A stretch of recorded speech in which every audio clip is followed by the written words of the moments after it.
Добрый день, друзья! Сегодня я сделаю маленький этюд. Как всегда, утро. Я жду студентов. Специально немножко раньше прихожу.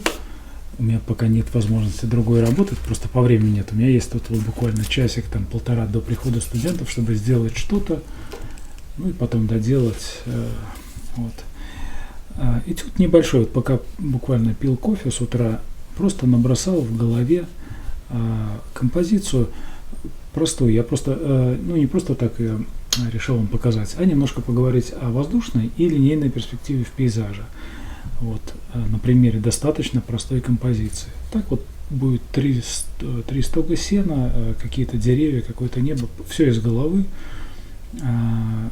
Оттенки пока что не думаю на что-то опираться, может быть только цвет сена вспомню, где-то в интернете гляну, как оттенок сена, потому что очень сложно вот вспомнить вот такие тонкие оттенки.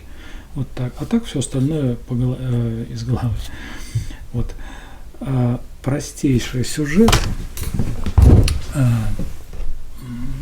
Тут дело в чем, я давно не говорил о линейной перспективе и именно то есть о воздушной перспективе. Это понятно, это по ходу, это не так сложно, по ходу я проговорю все это. А вот линейная перспектива, это я по ученикам знаю, очень путаются. Все скачет точки опоры. Вот, например, в городском пейзаже, когда там дома какие-то, проще. Там все уходит в одну точку, там, как правило, ну, то есть некоторые дома в одну точку, некоторые грани, как стоят дома. Улицу там вообще очень просто отрисовать, все сходится. Аллея какая-то, когда есть явные точки схода плоскостей. Вот. В пейзаже все сложнее, немножко сложнее, но тоже свои законы есть. Вот, например, смотрите, берем, да, вот тут еще очень важно, когда пишешь картинку, когда пишешь что-то из головы, важно посидеть немножко, сделать наброски. Все должно в голове как бы загореться, стать на места. Обычно мягким карандашиком, таким 10H или 8H, он очень хорошо рисует, так можно немножко пальцем подтереть. Совсем маленькие квадратики по форме, ну, напоминающие то, что какой у тебя есть формат. И размером не больше спичечного коробка, не нужно. Для композиции это не нужно, собрать композицию, именно вот расположение каких-то основных пятен. Вот. Итак, чтобы не тянуть время, действительно не очень много времени, горизонт. Сразу определяемся с горизонтом. Посередине его нежелательно пускать, но где-то выше середины. Вот примерно вот так линия горизонта у меня будет. Так, сток сена какой-нибудь. Вот я опущу его вот, наверное, сюда. Достаточно близко он у меня будет. Рядом с торцом. Там на 2 сантиметра. Холстик, скажу, 30 на 40. Эмульсионный грунт, окрашенный, вот только что эмульсию делал, умброй натуральный сонет. Такой спокойный коричневый цвет. Как делать эмульсию? Подождите немножко. Вот я придумал новую эмульсию до грунтовки холста. Очень интересно, сделаю потом видео. Сейчас просто некогда на этом останавливаться. Так, сейчас я камеру немножко поставлю. Итак, вот точка опоры стога сена. У любого предмета смотрите, вот я не буду рассматривать сложных достаточно построений со сгибом поверхности. Допустим, у нас ровная земля, более-менее ровная, плюс-минус до горизонта, без каких-то там волнений, перепадов. Вот, на этом будет проще. Итак, вот здесь важно что? Точка опоры у предмета. Ну, предмет, например, это дерево, предмет сток сена. Точка опоры, верхняя точка, очень важно. Вот смотрим, определяемся, насколько он будет высокий. Если мы стоим, например, художник стоит с мольбертом или фотограф стоит, там сфотографировал, у него глаза будут на ровной поверхности, опять повторюсь, нет перепадов, примерно на уровне горизонта. Ну, не примерно, а вот будем считать, что на уровне горизонта. Вот, и от него определяемся. Сток сена у меня будет выше человеческого роста, например, вот. Ну, даже вот я сделаю скирды такие деревенские, высокие. Есть такие, когда собираются не просто в поле снега, а свозят куда в какое-то место и ставят на хранение. Наверное, я не знаю, я не сельский житель, но Я думаю, как-то так. Вот. И такие они подсобранные, не просто кучки такие, когда ты накосил кучками, а вот как-то уже собрал культурно. Вот. Немножко придаем форму, чтобы интересно было, то есть интересно и художественно. Даже, может быть, пусть это будет не натурально, но художественно. Очень важно, композиционно, вот что-то поработать с формой. Кстати, не рисуем так рука рисует кругло, а плюс еще потом пройдет кисть кругло, и у нас все будет очень кругло. Вот. Рисуем гранями. Вот так держим карандаш и рубим, стараемся рубить форму. Вот такой у меня немножко асимметричный будет сток сена. Так. Отбросить тень, левый свет покажу, левый с левой стороны. Левые короткие тени, день, ну, вот, допустим, высокий зенит, солнце не в зените, но высоко, например, там под 45 или там еще выше. И вот оно, кстати, ставим карандашик, вот до сюда будет тень, то есть высокая, мощная тень. И, сами понимаете, если тень солнце ближе к вечеру, ниже к горизонту, тени будут дальше. Вот, например, вот такая тень даст аж вот до сюда тень. Вечерние длинные тени при низком, они там выйдут вообще очень далеко. Вот пока что вот такой вот у нас будет. Не касаемся, кстати, вот этого, бережем. Вот тут 2 сантиметра, 2-3, потому что делаем учет на рамку, которая заберет, ну так, сантиметр. И чтобы не было вот такого точки напряжения, когда тут неопределенность какая-то. То ли он касается, то ли не касается. Это важно. Так, точка опоры. Дальше, следующий стоп. Вот их у меня будет 3. Кстати, ни в коем случае не делаем симметрию, то есть вот это расстояние уже не должно здесь повториться, поскольку очень важно, мозг человеческий считывает одинаковые объекты, и их как бы, и он смотрит, он, например, он не сравнит сток сена с деревом. Если у нас дерево будет вот здесь вот на этом расстоянии 2 сантиметра, это ладно, прокатит. А вот если 2 стога сена, он подумает, а что тут одинаково и тут одинаково, как бы так вроде не бывает, не очень красиво. Так, это, то есть вот должны учитывать. Здесь я больше закладываю, вот это расстояние побольше. Так, и здесь смотрим. Можно как, от точки опоры построить, можно от, ну, неважно от чего. Ну вот главное, смотрите, вот у нас расстояние, мы смотрим, вот сюда прокладываем его, вот от этого, вот, и явно выше, поскольку он дальше, ставим выше, вот эту точку опоры. Насколько, чем выше будет вот эта точка опоры, тем дальше будет наш сток второй, сток номер 2. Ну, я его не очень далеко поставлю. Пускай все-таки это какое-то хозяйство чье-то, пускай они будут вот 3 стога как бы на более-менее компактной площади. Вот где-то вот здесь его построю. Соответственно, вот это расстояние, конечно, оно тоже пропорционально должно быть меньше. То есть от горизонта вот эта вот часть, вот у нас, представим, человек, вот у нас, я прямо сюда поставлю, вот художник, вот он стоит такой, ой, ну, допустим, ладно, с мольбертом рисует у нас, пузатенький, с ножками, вот он, ну, неважно, вот шапочку ему оденем. Вот его глаза, линия горизонта. Сток сена относится пропорционально. Вот это, например, ну тут не 1 к 2, вот это, ну 1 к 1,5. Мы где-то закладываем вот сюда. Это если точно мерить объекты. Например, у нас 2 дома одинаковой высоты или там чего. 2 столба. Вот, кстати, столбы, например, знаете, уходят, это очень важно. Вот сток сена, конечно, может быть плюс-минус. Посему мы оставим примерно. Тут не обязательно. Ну, примерно вот эта пропорция нужно соблюдать. Так, второй сток делаем.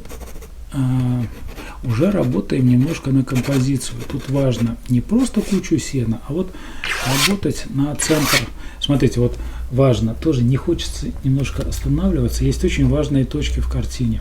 Картину всегда нужно делить вот так на 3 куска и вот так на 3 куска. Вот здесь важные точки. Вот они очень важны. Примерно, это не значит, что именно здесь. Они примерно вот в этих областях должны быть важные точки. Считываются. Не в центре. В центре как бы нежелательно, чтобы был центр какой-то композиции. Нечто написано такое важное. Вот у нас 2 линии. Они важны. И вот эти вот две вот эти линии, они собирающие, так называемые, в центр. 2. Вот мы здесь, я, кстати, ее подчеркну. Вот здесь вот это. Вот эту линию веткой какой-то, веткой мощной, такой вот не именно по этой линии, а вот просто рядом она будет, подчеркну, вот какой-то мощной собирающей линией в центр, линией дерева, ветви дерева. Так, то есть и вот эти, я сказал, то есть они тоже должны как-то быть, работать на перспективу, вот форма вот этого стога, то есть быть как-то вот, ну, подчинены вот этим формам, вот этим движением, вот этим. Так, тоже тень намечаем. Вот. Теперь третий стажок, тоже не буду сливать их, хотя можно было бы и слить, я сделаю маленькое расстояние между ними. Вот. Третье, смотрите, тут важно, если они примерно на одном расстоянии друг от друга, например, тут 15 метров, здесь 15 метров, вот эти вот точки опоры будут тоже пропорциональны. То есть, смотрите, вот если вот это относится к этому вот так, вот эта точка опоры тоже будет относиться, то есть вот с этим шагом, с этой пропорцией, то есть меньше, с каждым. Вот, например, мы поставили столбы какие-нибудь или кучи вот этих,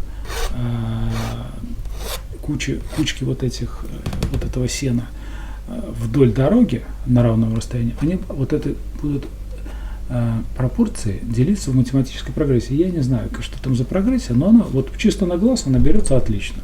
Вот большое, меньше, еще меньше, и пойдет в этой пропорции. Все это легко отстраивается в перспективе. Есть линии, вот когда там будете учить, ну, посмотрите анатомию для художников, это построение столбов. Вот, это такие диагонали, и они ставят, каждая диагональ ставит точку на вот этой линии пересечения, точку для роста другого столба. Тоже не хочу останавливаться, просто нет времени, важно, почитайте сами. Вы из фильма все равно не поймете, это нужно самому взять и посмотреть, как построение уходящих предметов в перспективе. Вот. Я, если что-то найду подходящее, я под видео, под этим дам ссылочку на такой, на более-менее простой, адекватный ресурс, где это можно почитать, глянуть картинки этой перспективы. Так, построили вот этот столбик, вот этот сток в перспективе, то есть опять же в этой прогрессии находим вот эту точку, вот они, чтобы не противоречили, 1, 2, 3, вот это расстояние, а это вот 1 к 2, наверное, вот ставим. Так, тоже хороший стажок. И тоже вот эта пропорция тоже должно быть. Кстати, тут можно найти как. Вот эту точку опоры. Вот если, например, вот центр стога у нас вот здесь, тут центр стога. Берем от этого, от вот точки пересечения на горизонт, ставим линию, и от этой линии вот сюда ставим тоже линеечку или там что-то еще, и мы легко находим вот эту точку. Если, опять же, повторюсь, высота этих предметов одинаковая. Ну, можно и на глаз вот эту пропорцию, как я говорил, 1 к 1,5 примерно сюда присобачить, плюс-минус, и все сойдет. Вот стажок у нас третий. Все, расстояния все разные, потому что помним о ну, как это слово вылетело, я с утра еще-то не соображаю, не тождественности объектов, а вот родство объектов какого-то, вот то, что мозг их будет считывать, и очень важно их расположить, чтобы они были расположены интересно, без симметрии, без повторения, без одинаковых расстояний между друг другом.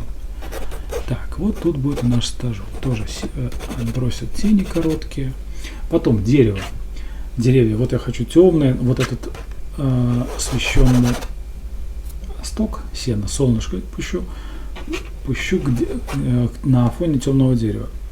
Дерево дальнее будет тоже опираться примерно на уровне вот этого стога. Может быть чуть-чуть дальше, соответственно, точка опоры выше. Где-то вот здесь будет. Вот. Тень даст вот такой вот.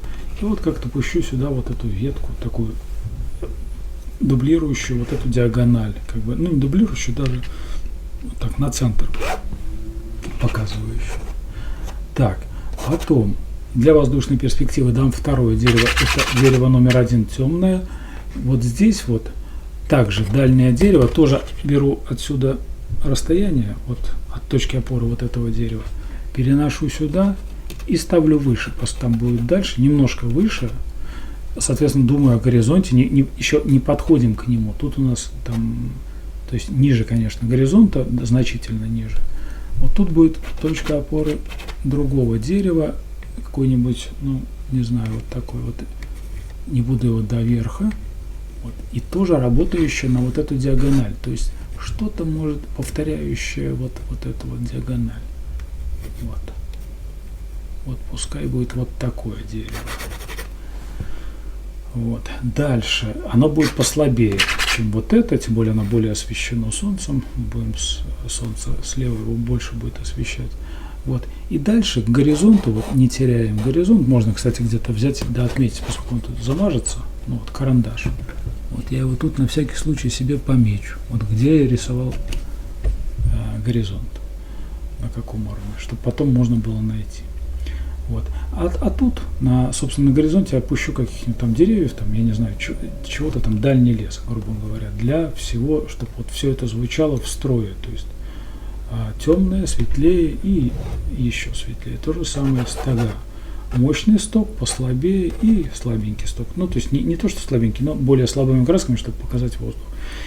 Так, и вот тут пойдут тени, возможно, их можно поддержать какой-то дорожкой. Вот просто мазнул такую дорожку, тропинку. Возможно, подчеркнет, то есть вот туда на горизонт, чтобы была точка схода какая-то. Вот так. Не факт, что она останется, может дорожка захочет вот сюда пройти, тоже в центр. Если мощную тропинку писать, желательно ее, конечно, вот пустить как куда-то в центр, ну не в центр, а куда-то в композицию. Если что-то такое чахленькое, подчиненное, она может работать на композицию, вот, например, подчеркнуть вот эти диагонали. Раз, два, и, собственно, так вот пройтись вот куда-то вот туда. Все. Дальше начинаем с неба. Сейчас я покажу палитру.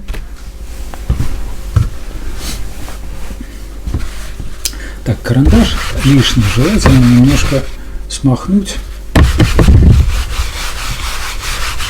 Или его закрепить чем-то, брызнуть какой-нибудь там акрилом разбавленным и подождать, чтобы высохнет. Или брать.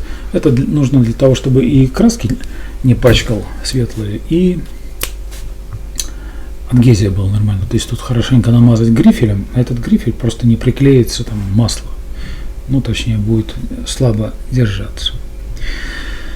Краски неважно какие, неохота на этом останавливаться. Что-то важное проговорю. Краски стандартные, любые. Желтые, красные, коричневые. Разбавитель. В чистом виде даже лак сюда не буду. По эмульсионному грунту можно писать на разбавителе.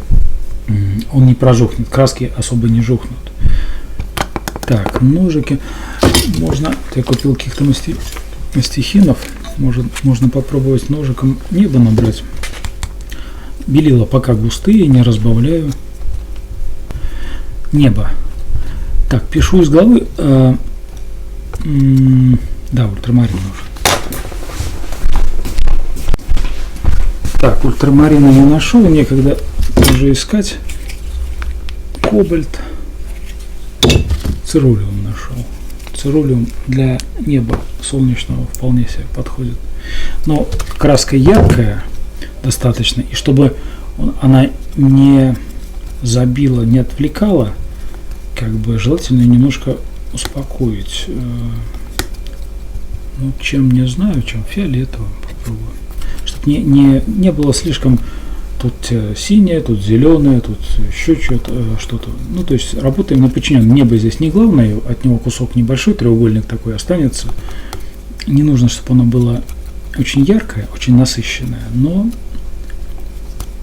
по тону очень важно. Вот я сейчас что делаю? Я мешаю оттенок, сразу два процесса в голове, параллельно смотрю на оттенок, чтобы не было ярко насыщенно, и тональность подбираю. Мысленно помещаю белую белоснежную бумажку в мой пейзаж, мысленно, вот как небо относилось бы небо мое воображаемое к этой белой бумажке, тонально, температурно, тонально, и насыщенно. У цвета есть три основных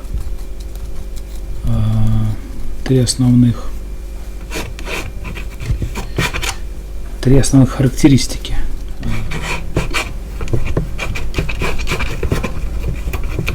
К низу у нас светлеет обычно небо и, собственно, меняет температуру. В данном случае вот в бирюзинку может уйти. Может потом какое-то облако нарисую, если нам тут нужно будет. Если не будет пестрить все, облако можно нарисовать.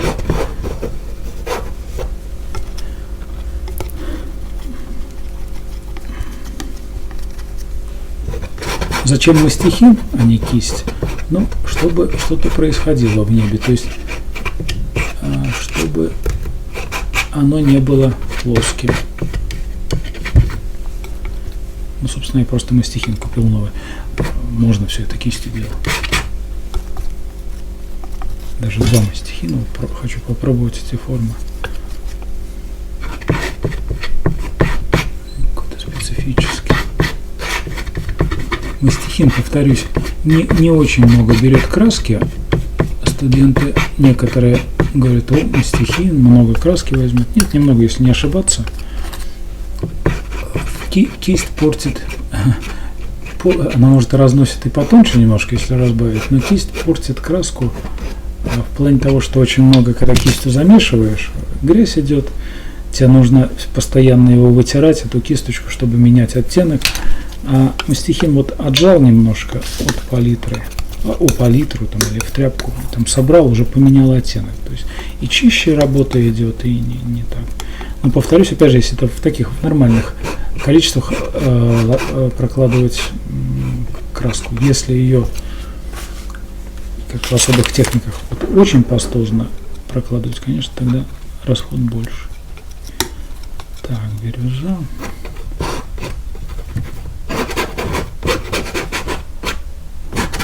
С неба начинаю, поскольку это слабая краска, и как бы, чтобы потом не мазалось о другие оттенки.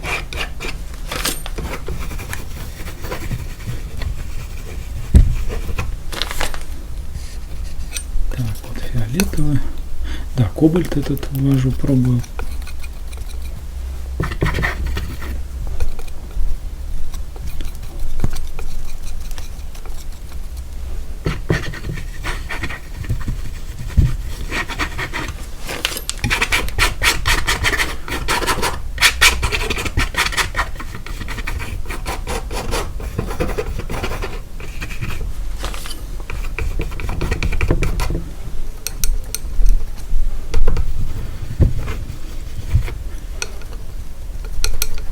Снизу можно чуть-чуть охры в эти голубые оттенки. Можно английское или кадмия какого-нибудь утеплить слегка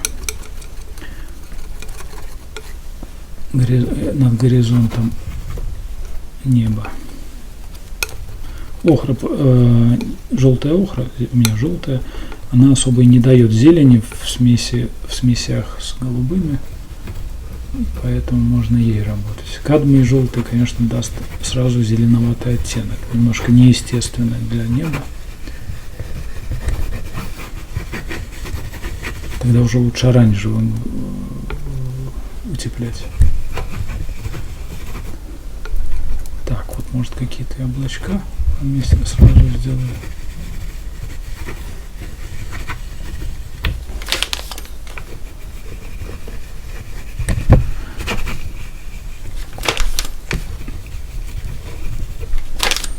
Мастихины, вот я часто говорю, берите самые мягкие. Вот это не самые мягкие. Самые мягкие я домой отнес. Я брал, сразу снимаю все мастихины. Вот в Леонардо тут у нас недалеко. В авиапарке Большой Леонардо. Снимаю все с полки и спокойно, не торопясь, выбираю самые мягкенькие. Вот так вот. Более-менее. Потому что, ну вот, это недорогие вист-артисты, что-то китайское. Они очень различаются по мягкости, буквально принципиально, от абсолютной холодного оружия, которое можно зарезать, до вот такого мягенького, нежного. Повторюсь, вот так вот проверяем. Если не режет вот до 90 градусов, мы смогли согнуть инструмент и особой боли не испытываем, значит можно брать, значит он будет более-менее емкий. Обточить его не получится. Я раньше пробовал, вдруг там не было таких мягких мастихинов, пытался обтачивать, ничего не получается. Вот в этом месте стачивается, где-то вот здесь вот неравномерно, и мастихин не работает. Так. Вот тут, кстати, тоже заложу. Опять же, повторюсь, работаем на вот эти линии. Так, ладно. Так, теперь кисточкой. Вот этот голубой нам еще пригодится в смеси дальнего плана. Так, определяемся. Ну вот, например, пойдем, от чего? От цвета земли. Немножко разбавляю, поскольку слабее, чем трава, земля, цвет земли, сухая земля, она светлее. Беру охру желтую, краплак и сажу, например. Оттенки бывают разные у земли, это от состава земли, грубо говоря, зависит, да даже не от состава, от того, что ты хочешь нарисовать. Хочешь ты ее выделить, хочешь ты ее зажечь, или хочешь, наоборот, приглушить, чтобы травка прозвучала. В моем случае, как вот я уже говорил, это подчиненная штука, я ее выделять не буду. Я вот эту землю сделаю спокойной, подчеркивающей вот эти косые диагональ пойдет. Точно так же мысленно повторяю, этот песочек представляю на фоне бумажки. Она, освещенная солнцем, земля, будет достаточно светлой. Хотя закладываю еще, прокладываю эти оттенки с опаской. То есть не пересветляю. Мне проще будет потом высветлить, когда все наберется, скорее всего, мне придется вот ее немножко высветлить. И это хорошо. То есть она будет живее, в ней получится сразу несколько оттенков. То есть я не беру сразу нужный тон в тон. Вот. Более того, я пишу по колерованной поверхности, она не очень помогает. То есть она чуть-чуть гасит вот эти вот оттенки. То есть вот я тут мешаю, тут у меня один оттенок, здесь может быть он по-другому. Это в зависимости, на чем ты мешаешь, на каких поверхностях. В данном случае вот это не равно этому. Плюс как относится одна поверхность к другой относительно света. Вот тут больше света попадает по лампам, чем вот здесь. Тут более, вот если поставить их в одни условия, вот эти, они будут по одному смотреться, более светло. Здесь вот это, я о чем? Не пересветлите, грубо говоря, не хочу объяснять, некогда, не пересветляйте. Лучше чуть-чуть перетемнить и потом уточнить. Так, далее. Цвет травы. Та же охра. Например, беру окись хрома. Так, что это травяная окись.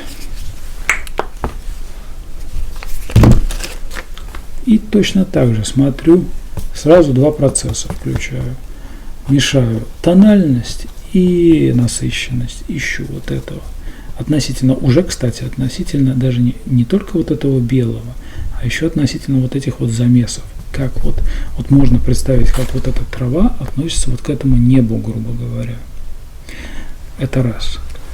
Проложили, посмотрели, сравнили. Немножко темновато. Хотя, давайте чуть-чуть белил, что ли. Хотя это неплохо.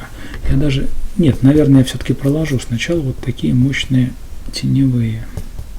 То есть не теневые, это не тень, это свет. Свет. Все-таки трава у нас не светлая, она достаточно темная. Плюс-минус. Вот. Индийская желтая нужна. Кстати, вот что я забыл и что я сейчас, наверное, сделаю. Это окрашу белила. Что-то я забыл про этот прием.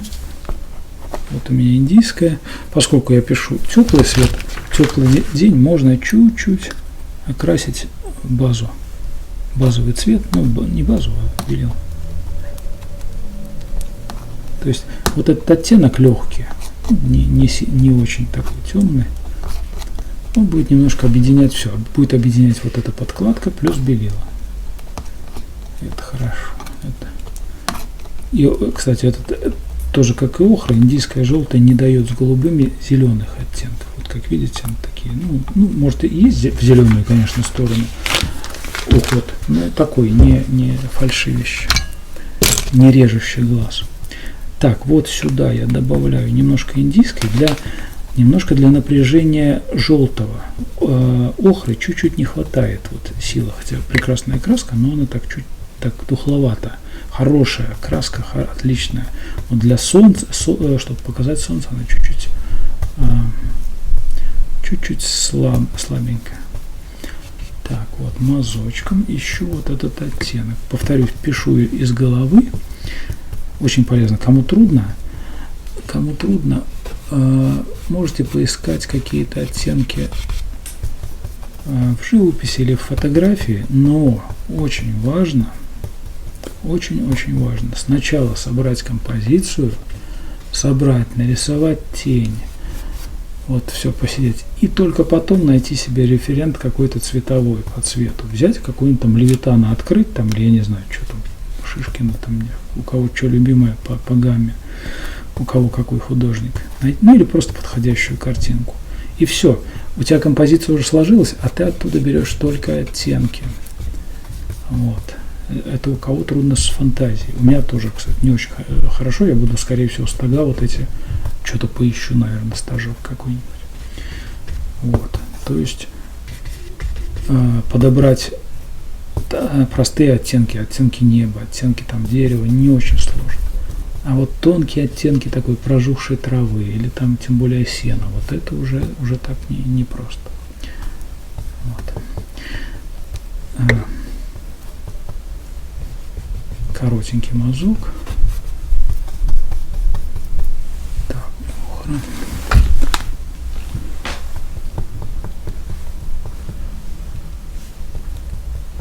Особенно на белом вот эти вот замесы могут показаться очень темными. Не боимся. Доверяем вот этим отношениям. Земля, то есть трава, да, может быть вполне такой вот темный. Так. Много зеленого, чтобы монотонного не было, придумываем себе что-то еще какие-то оттенки. Например, тоже оттенок травы скошенной или чего-то такого. И жестко делим на теплохолодности предметы, объекты. В данном случае я пока рисую то, на что падает солнце, и поэтому такие теплые оттенки. Тень, вот можно сразу как камертон подобрать. Так, вот у меня голубая, наверное, все же ЭКЦ или ультрамарин придется искать.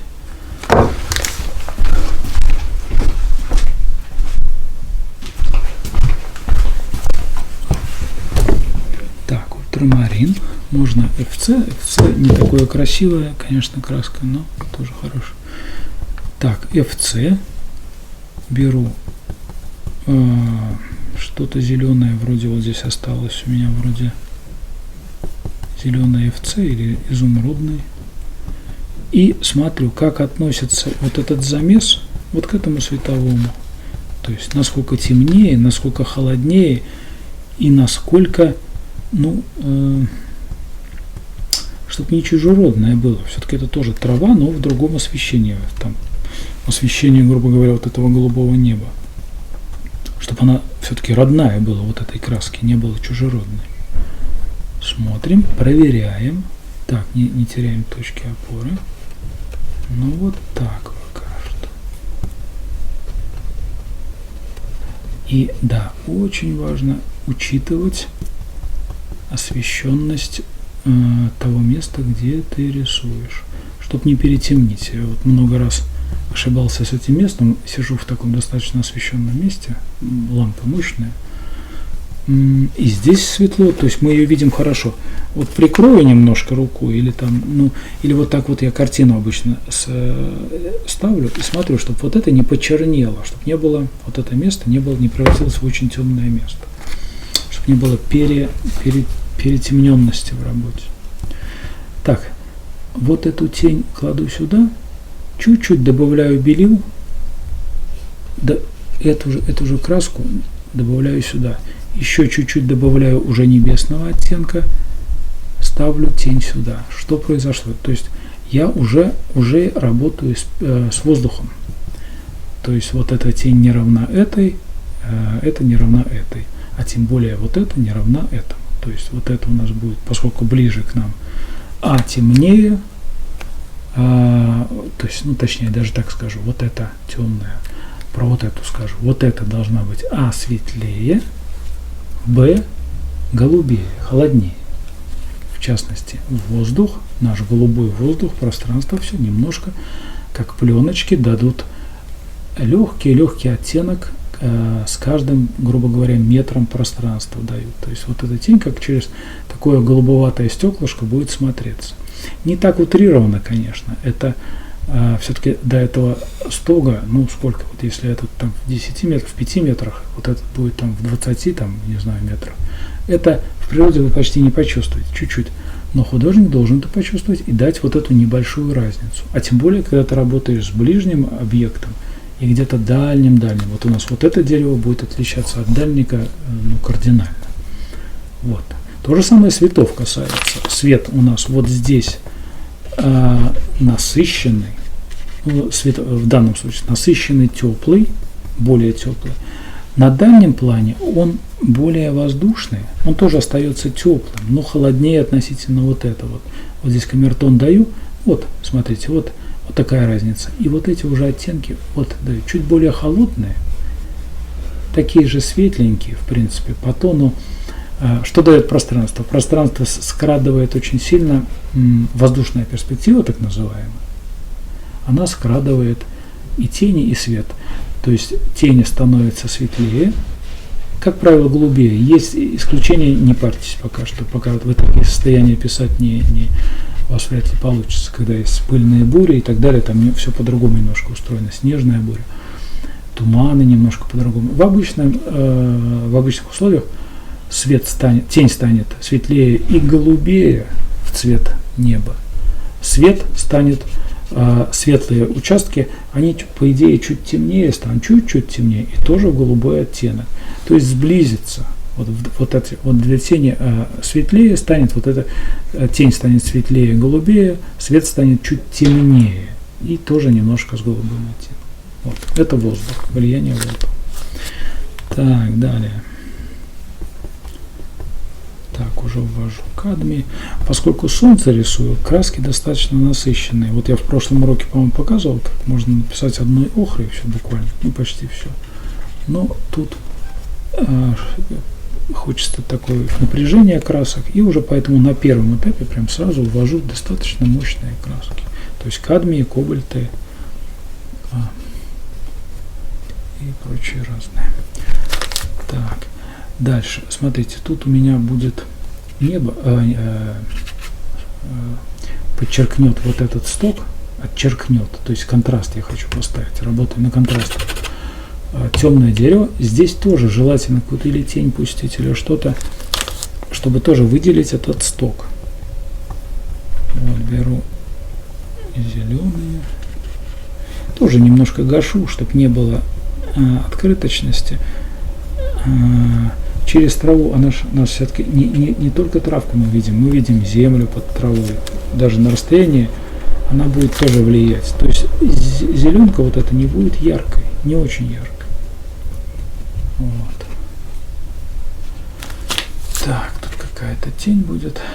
Тут тень будет.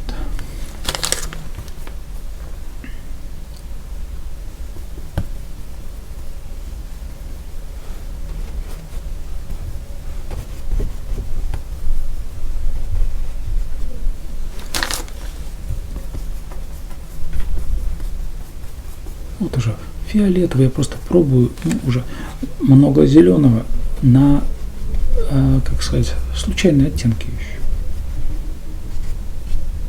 Почему бы нет? Может там фиолетовое что-нибудь мелькнуть. Фиолетовый цвет очень красивый в пейзаже. Вот.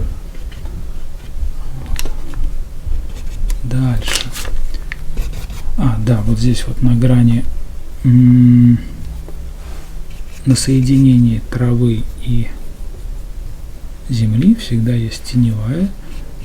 Травка даст чуть-чуть под себя тень, поэтому здесь вот можно соединить такую тенью. Желательно, чтобы она не была ровной, унылой линией, а немножко, как в природе бывает, она вся поломанная, ломаная, вот такое вот что-то.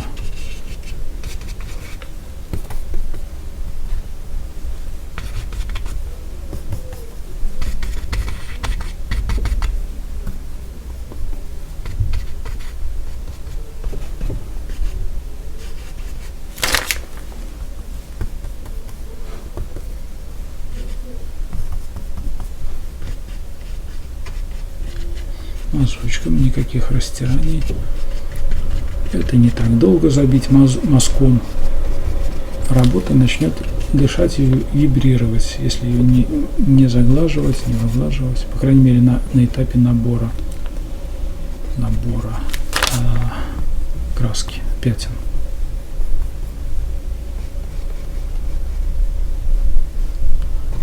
Так, дальше. Дальше у нас, сейчас попробуем взять цвет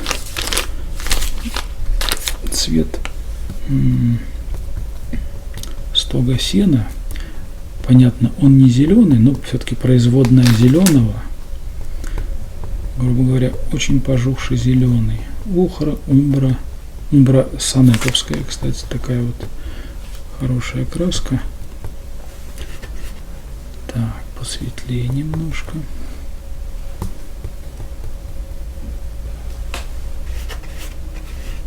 Попробую пока так. Если не получится, если не будет натуралистично, более-менее натуралистично, придется править. Вот, закладываю основной базовый цвет на солнечную сторону. Вот. Второй сток.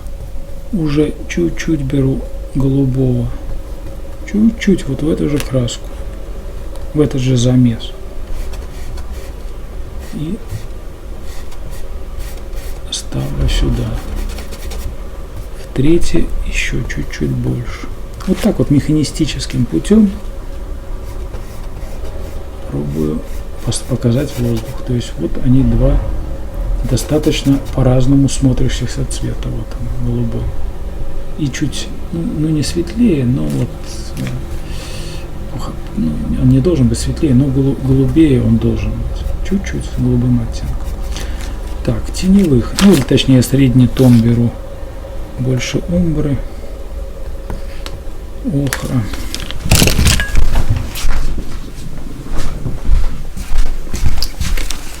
Вот моя любимая охра, это строительный порошок китайский, замешанный на масле плюс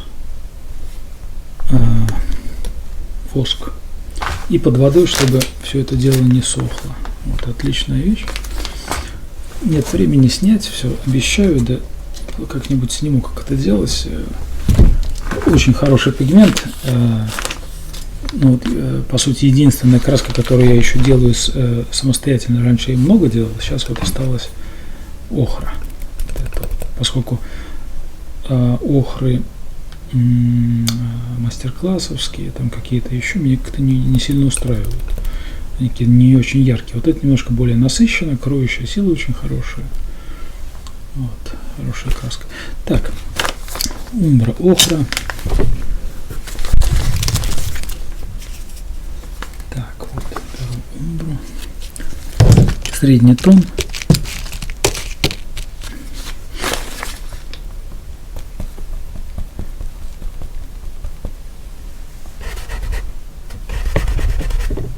Вот я даже без белил попробую.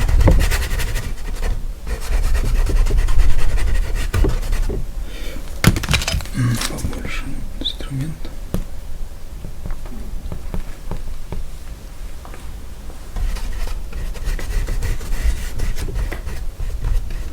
начинаем, вот смотрите, есть такое понятие, ну тоже я уже часто это проговариваю, гаснущей кистью можно назвать загрязняющаяся кисть. То есть я вот сюда, потом уже вот сюда, уже в более слабый объект ввожу этот оттенок, а потом в третий объект, потом в четвертый. То есть вот сравните вот эту краску и вот эту, насколько она потухла, она погасла, краска, она немножко смешивается, миксируется, и она теряет свое напряжение, она смешивается, там что-то в краске осталось в кисти, что-то вот здесь вот больше смиксировалось вот с этими оттенками. То есть стараемся брать от передних объектов к дальним, если мы работаем без смены оттенка.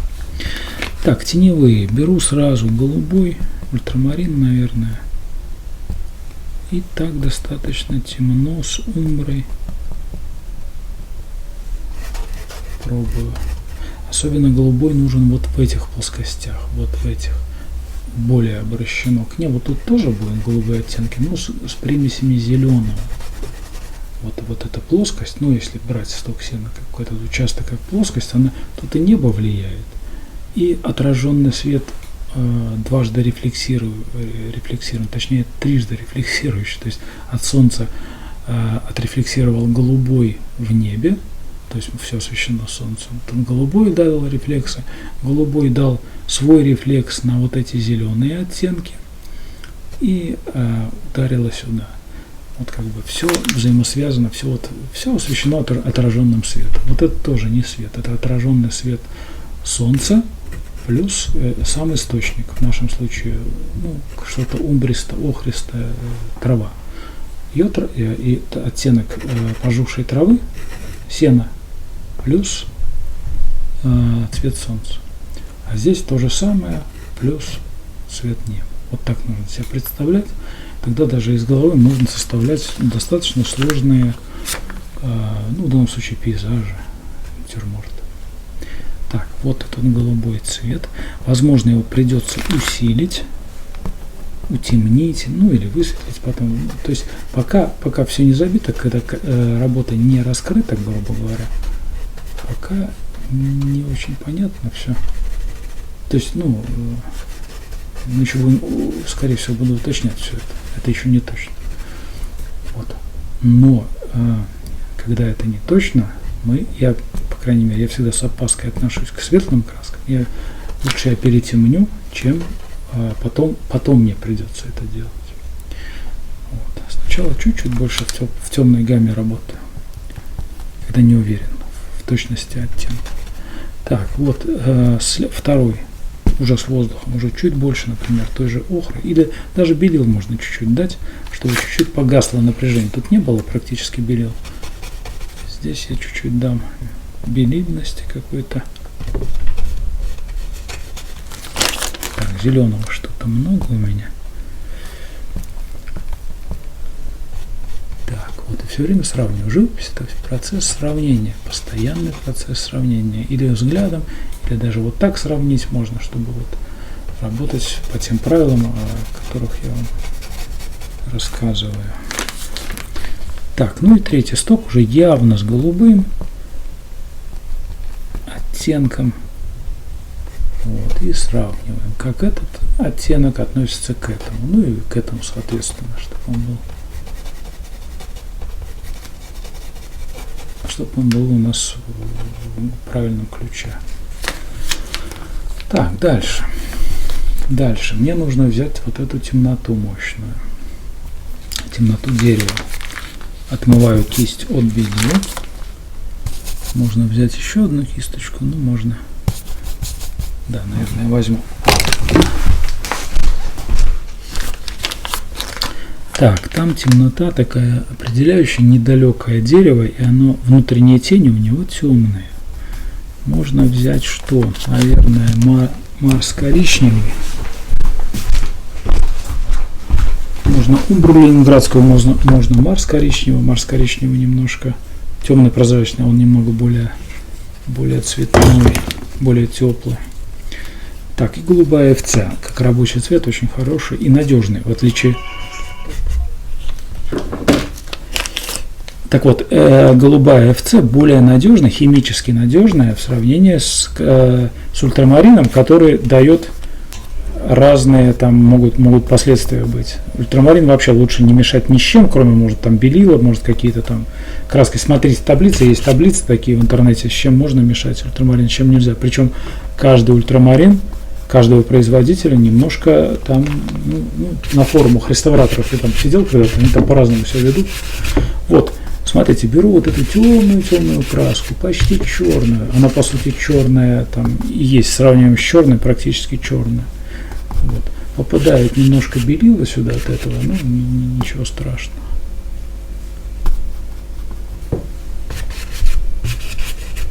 Вот. Сюда закладываю вот эту тень. Я чего хочу, я хочу отделить вот этот сток, зажечь его, чтобы он потом у меня светился. Ну не светился, но был. Здравствуйте. Здравствуйте. Вот эта темнота. Кверху она не будет вот такой же темной, поскольку вот здесь земля плюс теневая от неба, от куста, она темная. Здесь немножко растворяется вот эта же темнота, внутренние тени, они окутаны воздухом, и поэтому чуть-чуть будет светлее относительно вот этого. То есть градиент такой должен быть. Тут я белила немножко высветляю.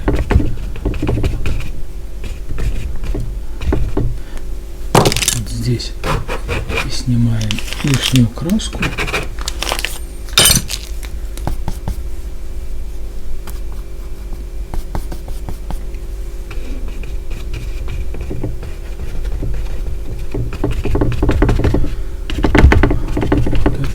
Внутренняя тень ближнего дерева, ветку, напоминаю, сам себе напоминаю, нужно как бы не ветку, а вот эти вот движения чуть-чуть на центр пустить, замаскированно, не очевидно, чтобы это работало на композицию вот такую.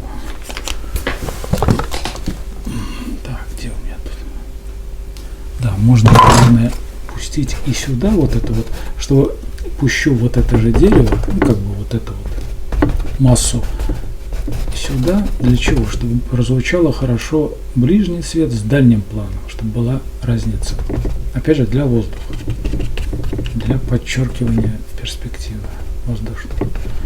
Так, вот нанес вот эти пока что теневые, проверил. Темновато кверху, да, кверху можно немножко высветлить. Чем высветить. Кстати, внутреннюю тень не делайте слишком голубой.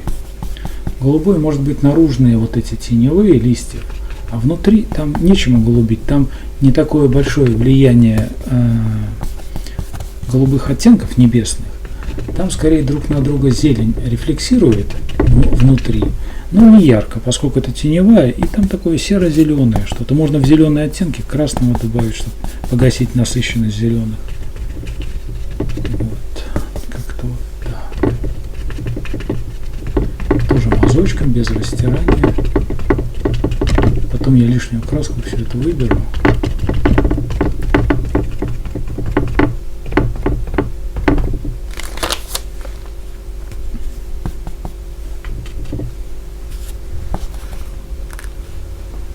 Вот тут вот, кстати, даже полезно вот в эти участки тени красного дать. Во-первых, это избавит от монотонности и подчеркнет разницу в температурах листьев световых на свету и теневых, на которых небо рефлексирует, и внутренняя тень, которая она или серенькая, но мы, как художники, мы должны подчеркнуть температурную разницу и даже увести в красный. Вот эта внутренняя тень зеленых листьев можно сделать с краснотой, с красным оттенком. Так, дальше. Вот это дерево относительно вот этого. Да, я тут немножко небо не закончил.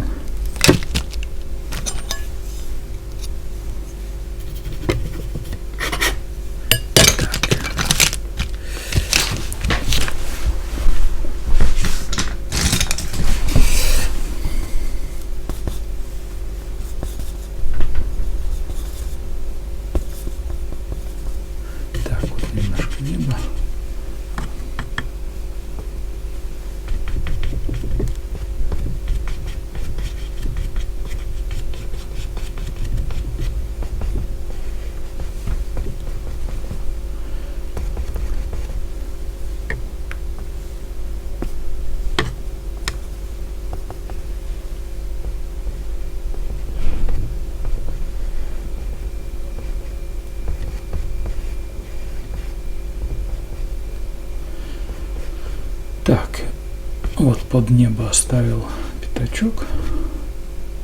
Под небо, под дерево. Поменьше кисточку беру. И уже вот в эти оттенки я завожу, обязательно уже белила будут, поскольку светлее нам нужно и более серым оттенком, серовато-голубым, голубые оттенки, ну и те же наши коричневые. То есть вот этот же базовый цвет можно прям кучку намешать. Можно, кстати, излишки снять, вот, чтобы не искать. Вот. Немного, но есть краски. И вот в эту краску добавить А белил, Б голубого. Чуть-чуть. Вот. Раз, сравнить. Вот она, внутренняя тень. Быстренько сравнить. Светлее. Чуть-чуть с голубым оттенком. То, что надо. То есть слабее. Слабее и, ну, собственно, холоднее.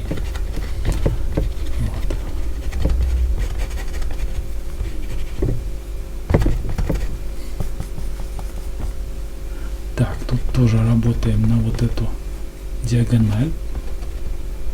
Так, подсознательно, чтобы шла какая-то диагональ.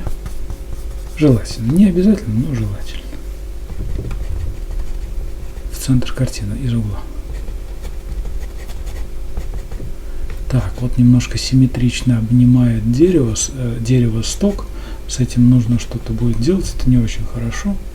То есть нужно куда-то увести. Ну, куда-нибудь массу какую-то сместить. Нужно массу дерева, скорее всего, придется. Так, вот пока вот это я набрал. Дальше цвет горизонта. То есть деревьев на горизонте. Вот горизонт у меня не потерян. Вот он идет.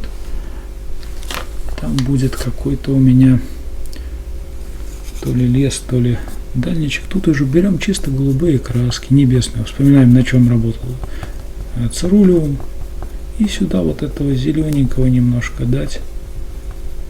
Белила. Чуть-чуть зеленого. И пробуем. Раз. Ну, пока да. Пока вот так вот я оставлю. То есть вот он, вот эти тени. Ну, такой средний тон дальнего плана. В цвет неба темнее, конечно, чем небо, но значительно светлее, чем вот этот ближайший объект. Можно уходить немножко, поискать фиолетовую сторону, поиграться, как бы мы художники, он почему вот, ну, фиолетовый цвет, он шикарный цвет в пейзаже, ну, если там его не злоупотреблять. Вот он и в горизонт пошел, вот как, не знаю, мне он нравится, вот какие-то фиолетовые оттенки. Так, горизонт мы прикрыли. Вот здесь где-то линия, то есть немножко вверх деревья, чуть-чуть вниз займут. Вот это нужно чем-то забить, каким-то, ну, чем-то оттенком.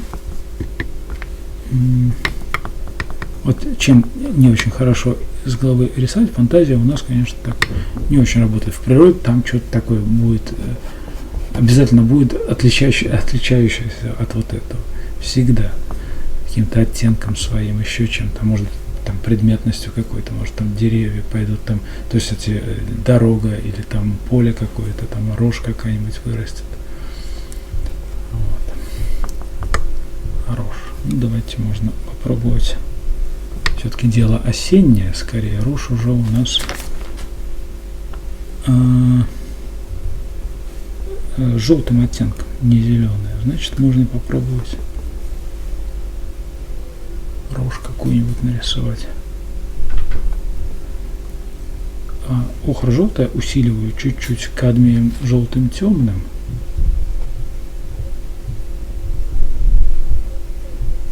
Вот.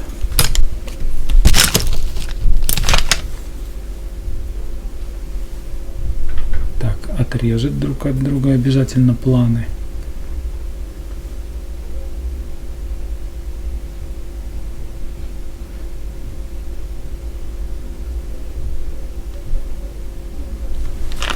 Так, ну цвет буду уточнять, конечно, мне он пока не нравится. Вот, снизу можно теневых, хоть это и дальний план, тоже он не сплошной линии, а желательно немножко вверх чуть светлее, к низу темнее.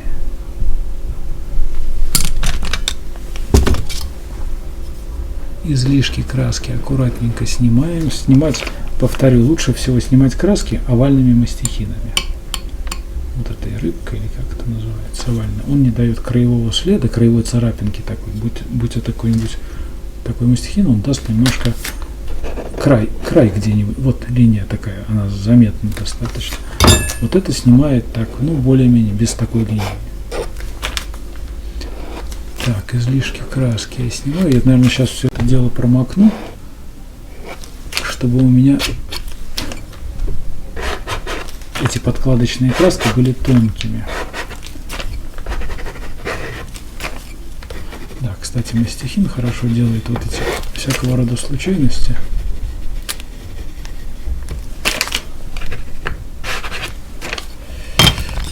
Это хорошо.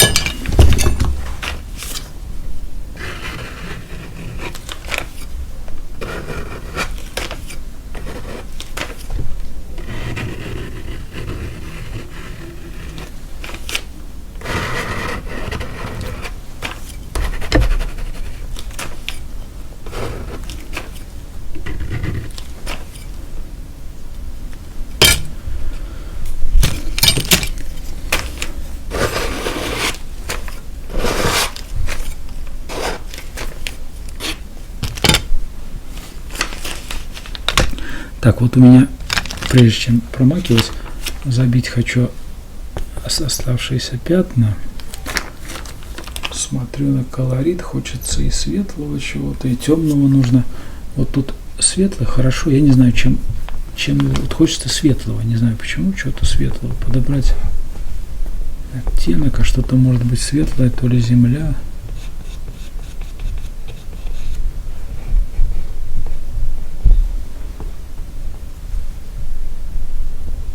Вот, пускай будет что-то светлое, вот сюда, вот эти оттенки.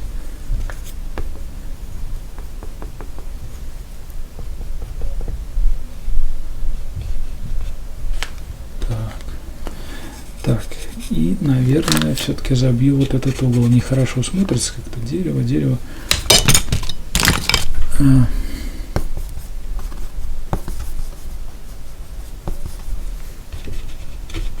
Не одно дерево, а там какие-то еще можно придумать.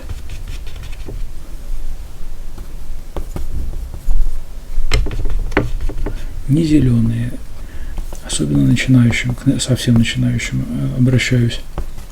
Деревья не всегда зеленые. Они, конечно, базовые зеленые, но не настолько, чтобы брать зеленую краску и рисовать. То есть, конечно, берем что-то зеленое, но окрашиваем в нужный оттенок. Сравниваем. Бережем насыщенность красок. У нас зеленый, вот два мазочка зеленых будет, вот и на этом все построится. А здесь спокойно зеленый, серо-зеленый, красно-зеленый, оранжево-зеленый, коричнево-зеленый. Вот что-то вот такое. Черные, красные оттенки должны быть в зеленом. Чисто черный, чисто серые, чисто там красные.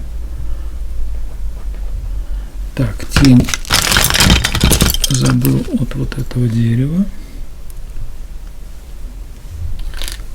От вот этой массы смотрим, ставим опять, как я вот показывал, от этого стога находим, вот если тень здесь заканчивается, солнце у нас высокое, вот, переносим сюда куда-то вот, и вот смотрим, вот до сюда у нас будет тень от дерева, от вот этой массы.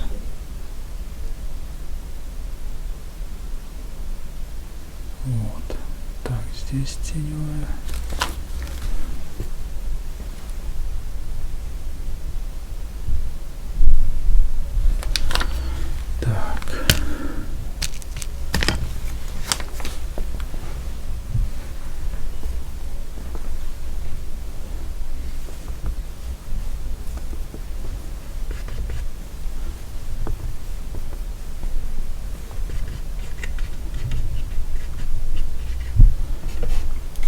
Так, теперь мне уже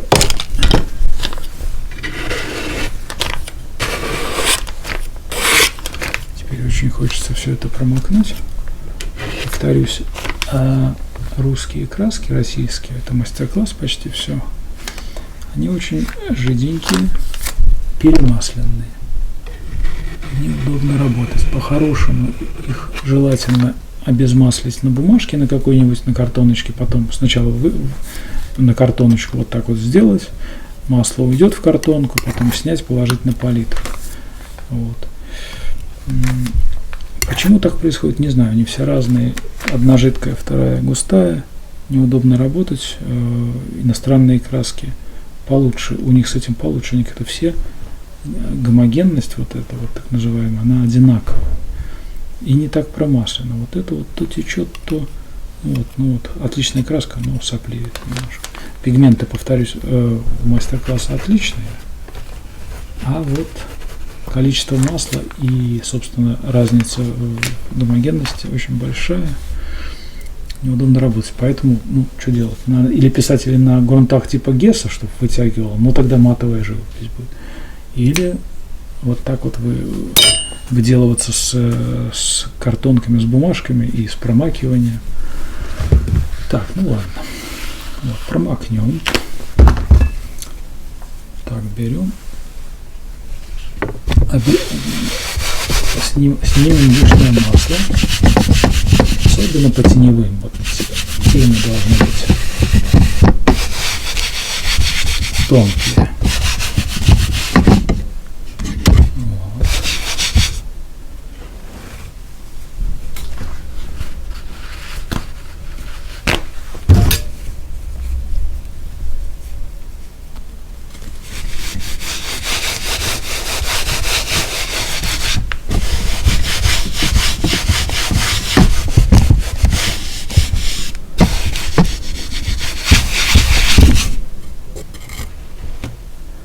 Вот. Вот так. Теперь замаскировать немножко нужно вот эти точки. Вот они, камера берет или нет. Вот я выбрал тут на выпуклости холста. Если краска совсем мягенькая, совсем жидкая, она как бы вот эти верхушки заметны. Можно мягкой кистью какой-нибудь слегка этот эффект исправить. То есть чуть-чуть замазать.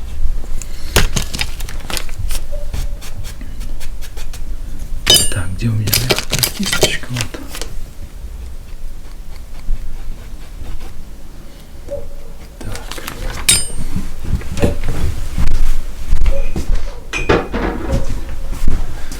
Так, теперь мне нужно показывать солнце, усиливать контрасты и работать по деталям.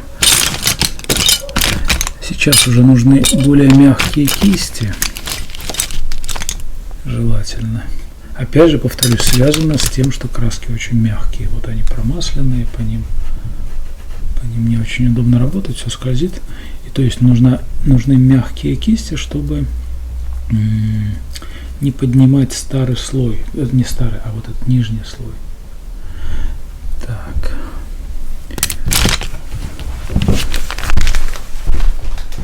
Беру мягенькие, беру в том числе, кстати, и щетину, такую щетину трепаную, строительную или школьную, тоже может пригодиться для такого письма мохнатенького. Так, усиливаю, смотрите, соломинки штука яркая, светлая, и она вот на левой стороне, а солнце у нас почти боковое, немножко из-за левого плеча, не совсем боковой свет, как бы не вот такой, а вот немножко вот такой. Так вот я эти соломинки зажигаю, особенно по вот этой стороне стола, чуть ли не белилами. Вот смотрите, окрашиваю такой оранжево-охристо, добавляю в охру, повторюсь, чуть-чуть напряжение, кадмием желтым, светлым, темным точнее, или же вообще индийской желтый, тоже такой вот цвет. Но тоже смотрим на напряжение краски, чтобы не было перебора, что ли. Все-таки это не белый сугроб. То есть вот сравниваем, вот предел, вот я здесь думал, вот здесь лаборатория у меня. Вот. Тут лаборатория, тут первый штрих проверочный, если устраивает, чуть-чуть тиражирую, а не бездумчиво, а не бездумно мажу, а потом отхожу и думаю, что я сделал. То есть вот как бы здесь думаешь, тут проверил, тоже подумал и тоже вот сделал. Тоже вот алгоритм такой у меня, по крайней мере, и вам советую. Так, соответственно, сразу же, опять же, вот тоже пользуемся вот этим вот эффектом загрязнения кисти. Раз, два, три, вот она чуть-чуть замазалась на второй слой. Вот оно и насыщенность потеряла, вот эту краску, и свет потеряла, то, что нам нужно. И тут тоже насыщенный свет, тем более потерял. Вот раз, два, три. Это не самый прием такой, грубо говоря, правильный, вот этой гаснущей кисти. Он такой немножко халтурный, но позволяет добиваться того, что нам нужно. По-хорошему мы должны вот здесь вот этот оттенок вот сюда взять, добавить небесного, грубо говоря, и собрать вот этот оттенок для следующего, для второго или для третьего стога вот здесь вот. То есть не пригрязнять краску, а вот тут вот немножко разобраться. Вот немножко слишком много голубого, чуть поправляем. Вот. Ну, это еще более верный способ ведения работы. Так, вот оттенки. Да, холоднее делаем. То есть вот это явно теплые оттенки. Тут чуть-чуть холоднее вот эти вот все замесы. Так, тут еще более холоднее. Будь там сток, там вообще холодное такое. Так, полутон. Кисточка трехкопеечная, трепанная. Возможно, я ее сам порезал, я не помню, ножницами. У меня есть филировочные ножницы, где дочка мне дала, или просто ножницами, а возможно, она такая была. То есть какая-то строительная, ужасная кисточка. Она, точнее, не закаленная щетина. То есть щетину у художественных кистей закаляют. То есть ее там греют до какой-то определенной температуры, придают форму, и она стойкая становится. Если щетину не закалять, то есть взять с поросенка, состричь, сделать кисточку, она, ворс будет он такой более жесткий и в то же время ломкий. И вот, возможно, эти кончики, она может была и нормальная кисточка, но в процессе какое-то там шевеления на холсте пообломались неравномерно. И один торчит, один обломан. А это нам и нужно. То есть вот не все художественными кистями пишем, а пишем как бы вот и такими используем. В пейзаже очень хорошо. Всякую ерунду рисовать, мелочь, травинки всякие. Вот, кстати, сюда захотелось сразу дать красно-коричневого чего-то. Вот английской красной, теневую.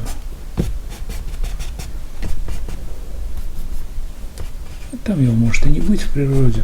В натуре мы стоим рядом со стогом, нет там красного. А художник должен поискать, поскольку много зеленого вокруг, ну дай ты красного куда можно, чтобы было интересно. Так, вот смотрите, что дальше. Опять же, боремся с маслом, которое в красках до сих пор все равно все плывет. Берем еще более мягкую кисть, вот что-нибудь вот смотрим. Это уже не щетина, это я не знаю, что какой-нибудь пони какой-нибудь. Полутон создаем. То есть смотрите, что происходит. Вот эта краска, которую вот я сейчас кладу, она должна лежать на подкладке, вот на своей, на вот этом цвете. Быть светлее, но не замешивать, не перемазывать окончательно. То есть через вот эти штрихи должны виднеться и та краска. То есть имитировать вот эту сено, вот это. То же самое с травой, то же самое с листьями. Мы не должны забивать внутреннюю тень. Она должна быть. Иначе предмет станет плоским. Так.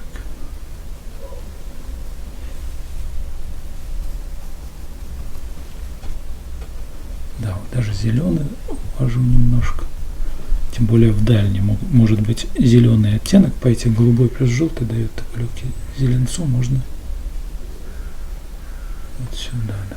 Вот эта линия, вот эти плоскости явно с голубым оттенком, ну что-то ультрамарин. Опять же, в это в этот неопределенный цвет даем голубого и пробую. Вот куда солнце не попадает, ну вот так. И вот опять же немножко даю характер. Неровную скирду вот эту делаю, а немножко вот так ломаю, чтобы была такая художественная корявость. Природная. Не художественная, а природная. Так, тут то же самое. Вот эти линии не должны повторяться.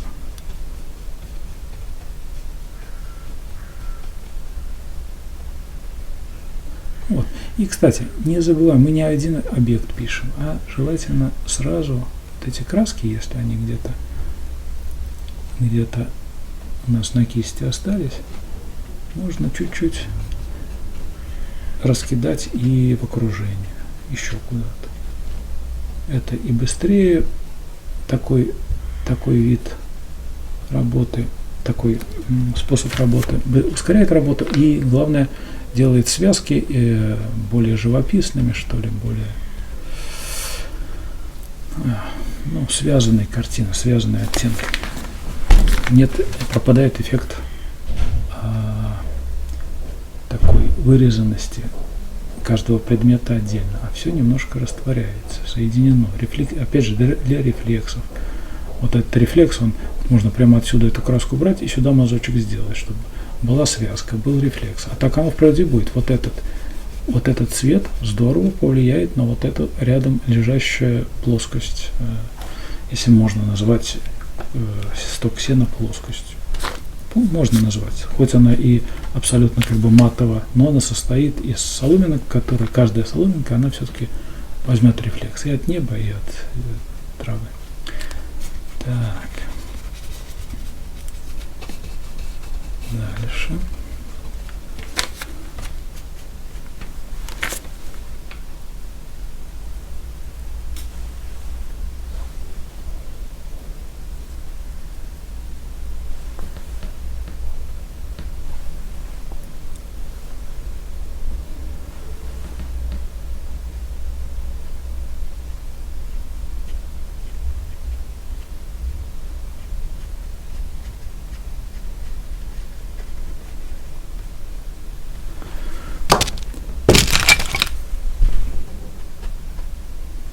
Вот это вообще нечто очень мягкое. Не знаю, наверное, коза.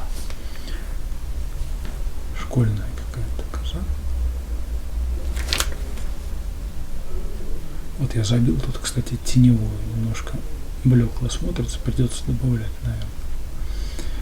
Так, деревья. Тоже не работаем долго с одним цветом, чтобы не забивать глазные рецепторы в глазах, чтобы зрение было всегда четким к цвету, к оттенкам, максимально четким. Мы меняем. 2-3 минуты поработали с одним цветом, с температурой с одной, поменяли, перешли на другую. Так, можно вот деревья, смотрите, вот я опять же мягкой кистью, чтобы не поднимало мне вот эту краску. Тоже голубое беру сразу теневые, на которые рефлексирует небо. Беру голубой, беру серый, сажу точнее, беру, там что-то зеленое. И делаю вот такое что-то не яркое, возвращаюсь, не зеленое, возвращаюсь к тому, о чем я говорил тут 10 минут назад, что деревья, они не совсем зеленые, мягко говоря. Возьмите Photoshop и проанализируйте фотографию по зеленым оттенкам. Вы удивитесь, что мало зеленых оттенков. Так, вот. И подбираем, смотрите, вот этот цвет тоже, вот я из головы рисую, как бы, даже если бы с натуры рисовал, все равно там свои сочетания, свои оттенки уже вот просит вот эта поверхность. Первое движение и анализ, подходит или нет, годится или нет вот этот цвет на роль освещенного небом теневого листика, или там ветки. Раз, посмотрел, сюда попробовал. Сюда, кстати, опять же, начинаю отсюда. Будь у нас два дерева одинаковой температуры, одинакового сорта, грубо говоря, липы какие-нибудь. Сюда, здесь начинаю первым. Кисточка пригрязнилась, примазалась. сюда этот же оттенок. А нам и нужно это пригрязнение, легкое высветление там какое-то для показа воздуха. Вот. Даже можно еще более голубых оттенков. Вот это вот. Можно высветлять не вот этими белилами, а вот этими, которые остались от неба. Вот этим замесом. У нас получится уже такой. Не нужно подбирать температуру, то есть этот воздух имеет идеальную температуру для колировки красок дальнего плана. Так.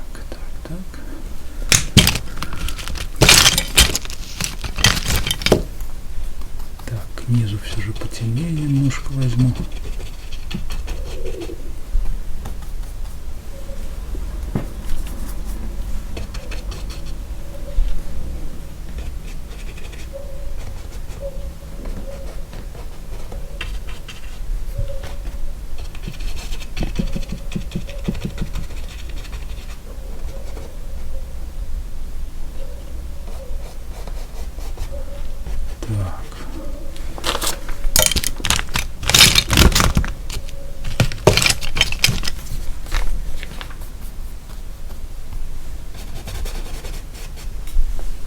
Вот здесь вижу, немножко забил, все-таки пересветлил, усиливаю. То есть вот это и есть процесс вот как бы подгонки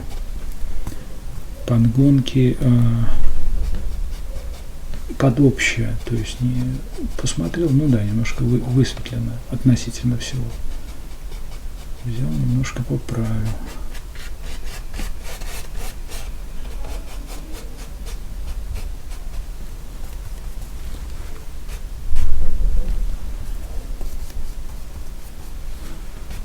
Розовый взял, поставил. Почему бы нет? Розовый тоже оттенок хорошо смотрится, хорошо. Одно движение, анализ, и все, и не трогаем. То есть, если прижился, ну, то есть, если нормально, не слишком фальшивит, оставляем. То есть, опять же, повторюсь, нужно родить образ. Как родить? Никто не знает. Нет ходульных планов. Вот. Я о том же, о цвете, о поиске цвета. Вот. То есть не скучно, тут синее, тут зеленое, тут какая-нибудь умбра-охра. А вот с оттенками, чтобы было живопись, чтобы было рассматривать интересно, чтобы не было тривиально, не было и так далее, и так далее, и так далее. Чтобы было интересно и художественно. То есть необычно, интересно, чтобы родилось какое-никакое произведение, а не просто очередное. Так, мне что-то упало.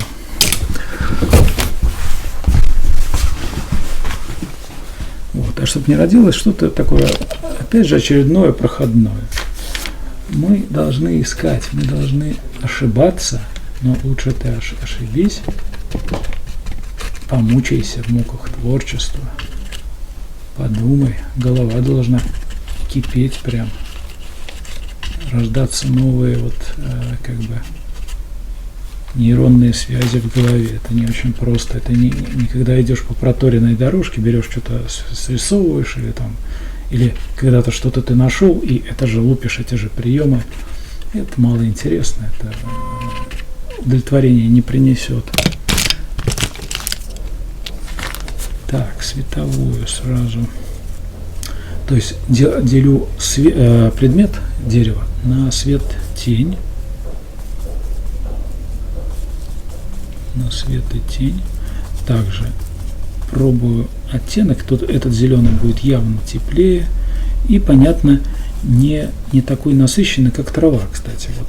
А деревья, как правило, более глухая зелень. С чем связано, не знаю. Но может, весной какие-то есть исключения, но обычно дерево, оно такое не очень, относительно, трава поярче, понасыщеннее и посветлее, чуть-чуть светлее, как правило. Так, искать надо оттенок.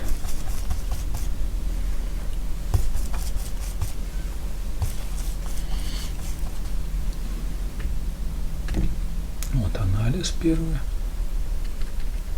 Нормально, вот такой вот. Не очень теплый, понятно, не желтым оно должно быть, но оно должно быть теплее, чем вот этот холодный.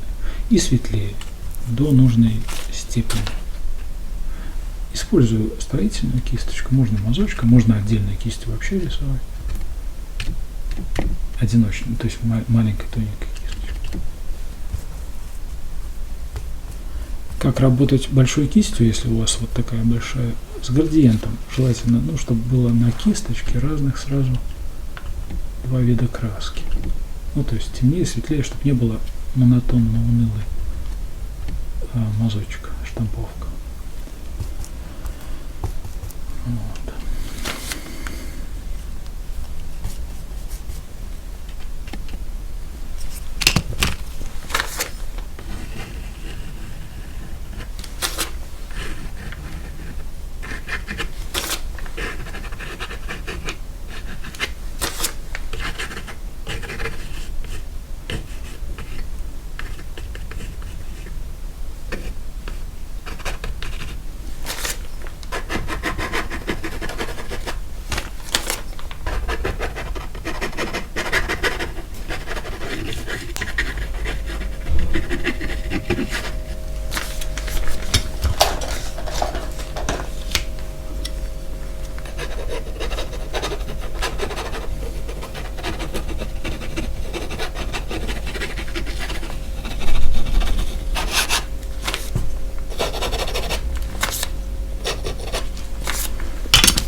Слишком охладил, и вот эти стога чуть-чуть утеплить нужно, световые части.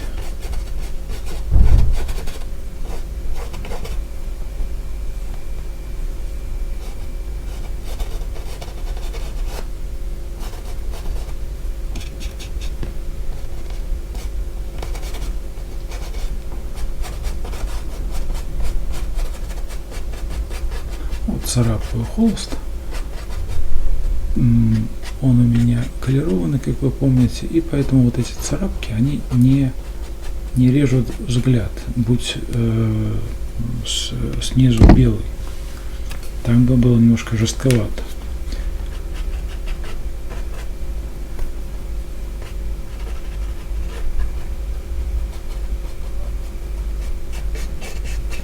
Так, допустим, трава здесь коротенькая, стриженная, поэтому и палевые такие оттенки будут в траве, и зелененький клочок, и, собственно, цвет земли будет выходить кое-где. Сейчас вернусь, поправлю, обогащу и поправлю одновременно цвет земли, тропинки. Так, какой у нас тут оттенок? Серенький.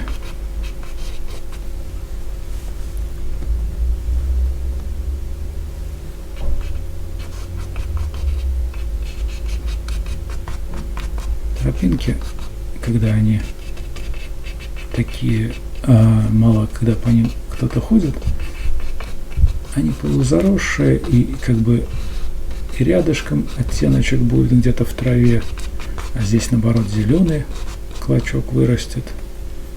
То есть все такое неочевидное, зыбкое. Это красиво.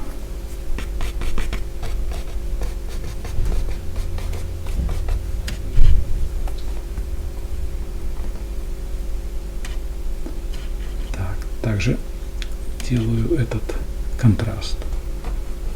Не знаю, что это там, ну, пускай будет. Ну, я про цвет. Так, вот здесь большое пространство. Я, наверное, все же сделаю что-то такое вот, какое-нибудь дальнее дерево другого оттенка какого-нибудь.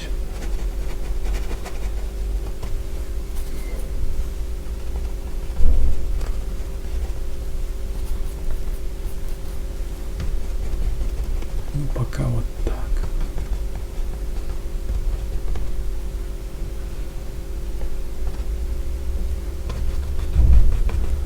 Так, что-то много не было. На эскизе у меня меньше было. Да. Многовато неба. Как бы, ну ладно. Легче работать будет. Кстати, чем больше открытых пространств в этюде, в картине, тем она легче пишется. Когда много деталей, много объектов, много занято деталировкой, это все уводит. Вообще, небо, кусок, трава или там вода какая-нибудь, пару объектов, все, инвентарный этюд. Самый простой. Так, опять же, повторюсь, уже на этом этапе мы работаем, очень полезная вещь, работать как с палитрой, с картиной. Это не значит, что нужно так бездумно все это соединять, но вот так вот усложнять оттенки. Опять же, чем больше мы ковыряемся вот так вот, тем картина становится более пригрязненной. Это иногда нужно, если мы ярко очень набрали, иногда не нужно, если мы набрали не ярко, и вот это лишнее копошение, оно может сделать картину унылой. То есть вот оцените свое состояние на полотне к такому моменту и вот подумайте, нужно или нет вот такое перетирание, обогащение. Так, точка опоры, вот здесь она не очень очевидна, но она должна быть.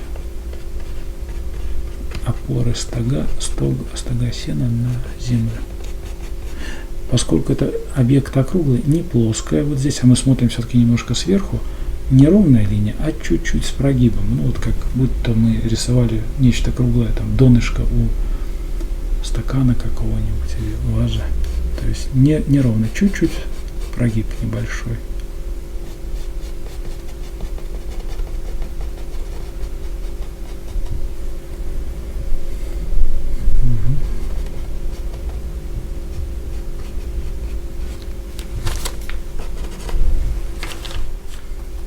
Да, не забываем английскую, красную, это спокойный красный цвет земляной, который хорошо работает, хорошо окрашивает, зеленые, желтые, охры хорошо окрашивает, то есть она достаточно яркая, она, кстати, тоже это не значит, что примешал английскую и все потухло, нет, это яркий цвет, ее тоже иногда нужно загрязнить. Я к тому, что не кадмием красным работаю. Я, по-моему, еще не взял ни разу кадмия красного, кроме неба.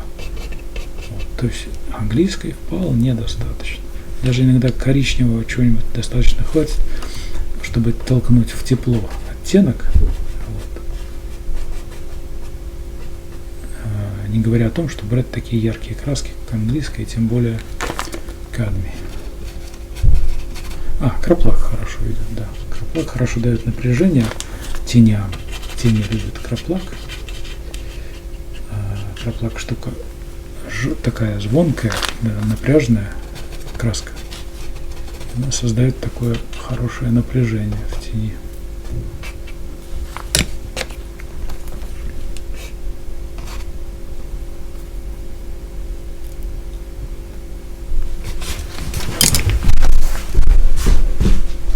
Проверить бы.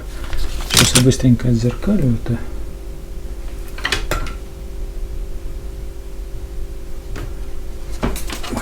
Так, вот аппарат.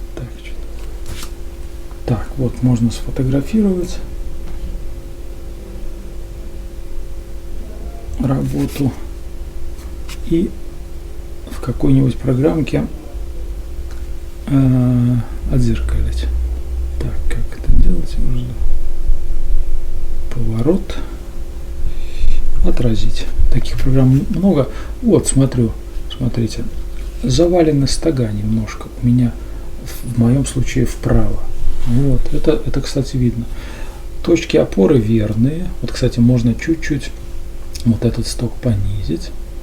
Вот, а так ошибок нет. Ну и заваленность вот это. Вот. Так, значит, их влево чуть-чуть нужно поправить. Вот, это психика, она у каждого своя. Вот она очень сильно влияет на то, что мы делаем.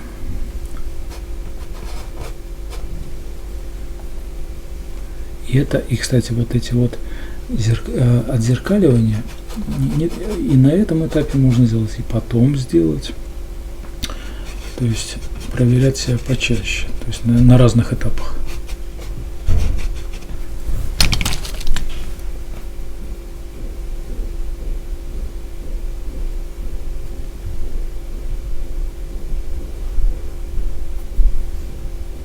Особенно, когда пишешь, это важно, когда пишешь нечто сложное, фигуру, например, человека, портрет.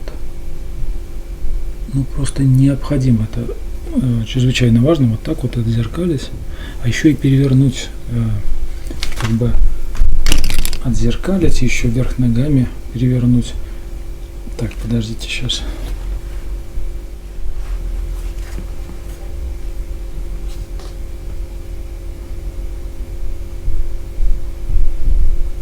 Вот я сфотографировал. Это в айпадах есть, вот как это.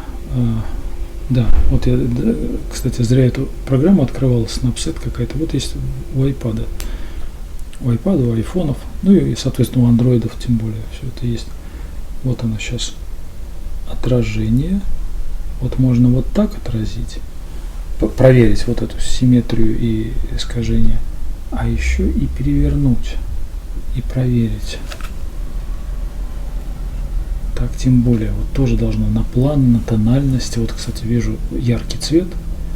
Вот здесь вот выбивается немножко дальник. Вот, или зеркало. Раньше мастера работали вообще с зеркалом. То есть вот ставят зеркало или подносят, ну, то есть очень, или смотрели через зеркало. Вот. То есть таких безошибочных художников, у которых все в порядке в голове и нет ошибок, их, наверное, и не существует, чтобы могли сразу вот так четко нарисовать. Вот. Так.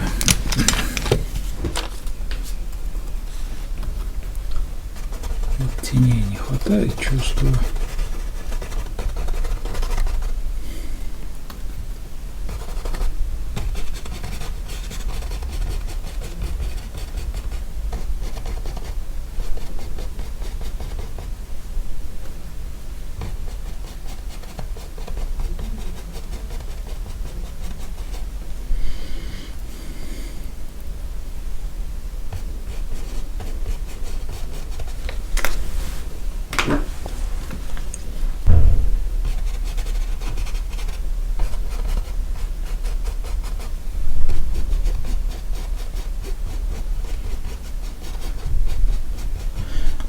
Как и предполагал, со стогами придется, наверное, брать фотографию. Что-то вот я не лезет у меня с головы эти оттенки, не лезут.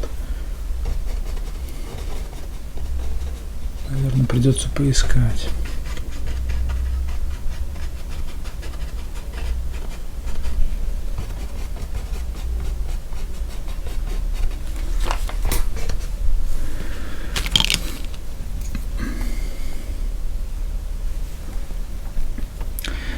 Трава. Вот смотрите, краска, которая мне на этапе набора, вот когда я набирал, мне казалась очень темной. Тем более начинающие сразу пугаются вот этих вот темных.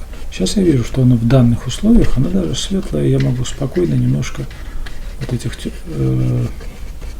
более темных зеленых оттенков проложить поверху. Это не очень правильно, но приходится.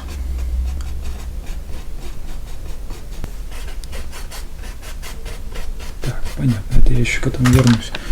Зеленое можно усилить немножко. Взять кое-где лимонки.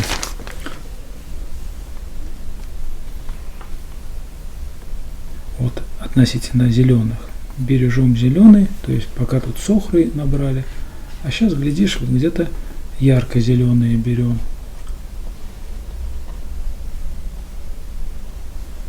Через лимоночку.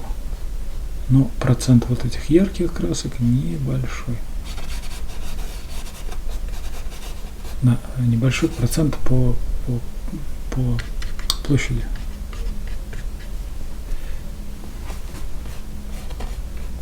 Да, и желательно не уводить яркие краски по углам. Вот сюда еще можно. К углам нежелательно. Вот как бы вся яркость, вся насыщенность должна сосредотачиваться в данном случае вот здесь овал такой. Тут вот.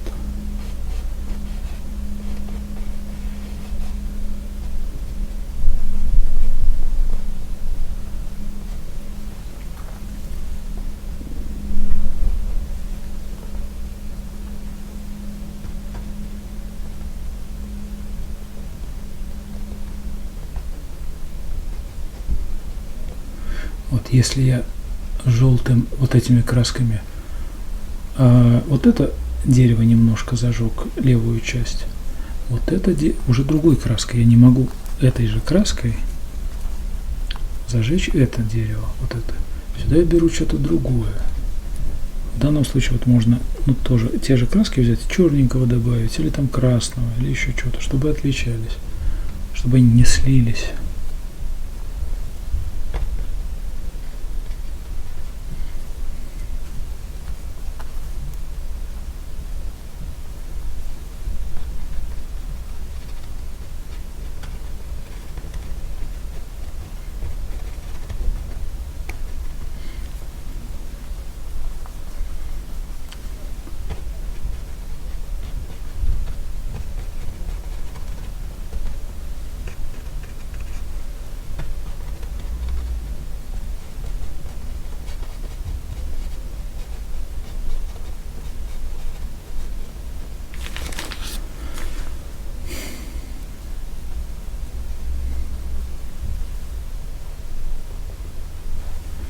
Вот вообще беру вот эту небесную замес и сюда куда-нибудь в дальний план.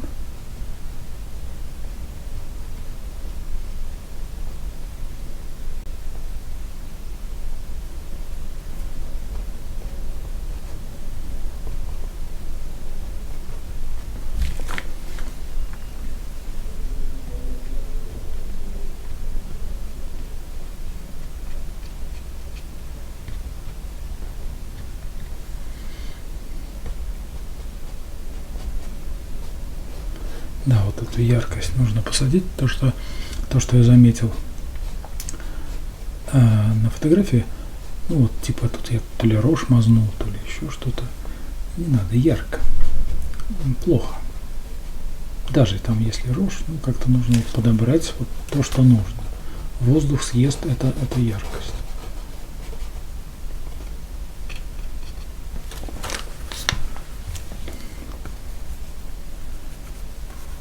Так, вот беру, смотрите, абсолютно серый цвет, то есть сажу с вот этим голубым. Чуть окрашиваю зеленым и пробую теневую. Так, и даже изумрудочки чуть-чуть. Да, вот такие вот легкие пепельно-зеленые, пепельно-голубые оттенки в теневую вот этих деревьев заложу.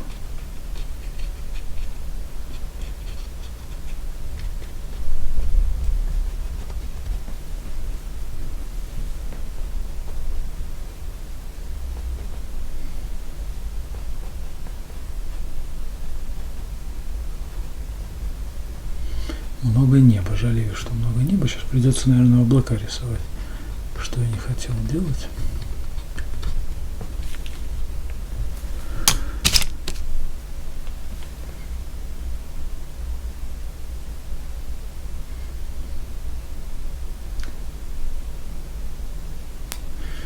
Я заметил за собой, что стал рисовать с годами ярче.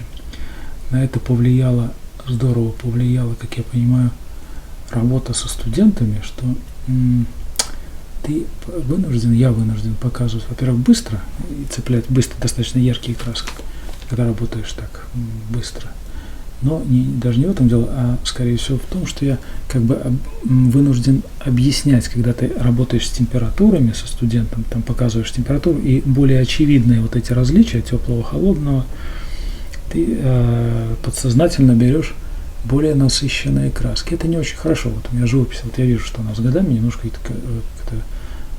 больше ярких оттенков, меньше пепельных. Я часто забываю про серый цвет. Это одна из любимых красок. Сажа газовая или кость жженая, что-нибудь такое нейтрально-серое, которое хорошо успокаивает краски. Вот. Но я почему это вспомнил, почему заговорил, что вот есть возможность еще раз пройтись по вот этим ярковатым оттенкам, вот этим способом миксировать их. Она и смиксирует, и детали добавит, вот такая вот работа, и насыщенность вот эту снимет излишнюю. А начинающие, процентов, наверное, в 70 пишут ярко. То есть вот так очевидно, зеленый, зеленый, синий, синий и так далее.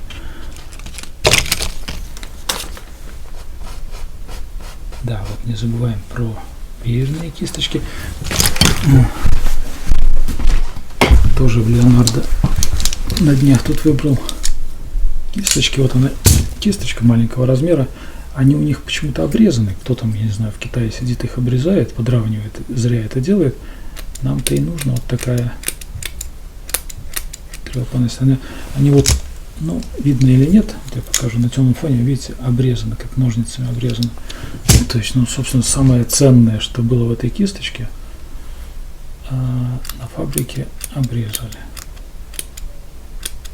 Ну, у нас есть ножницы, нам не трудно хотя бы вот так сделать. Кисточка чем хороша? Она отрезали самое ценное, именно самые тонкие щетинки, которые лучше всего пишут. Тут уже по сути обрезанная, она какая-никакая, но уже щеточка, поэтому она плохо пишет. Вот. Так что, и потому что это я выбрал из большой кучи, вот это самое лучшее, что я выбрал. Ну, там все не совсем уже щетки были. Вот щетинка, она также жесткая. Вот, может немножко вот в таком плане помочь. Особенно хорошо травку ей рисовать вот такими.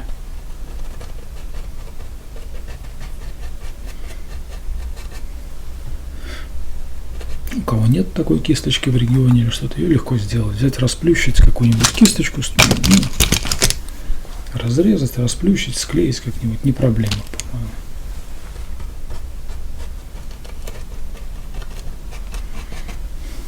Так, травка тут у нас короткая. Желательно на высветление. Если мы берем краску какую-нибудь, то есть светлым по темному. То есть светящиеся травинки, как правило, лежат на своей тени, и поэтому они пишутся поверху. Светлой краской по темному. Ну, в данном случае не по темному, а такому среднему зеленому тону.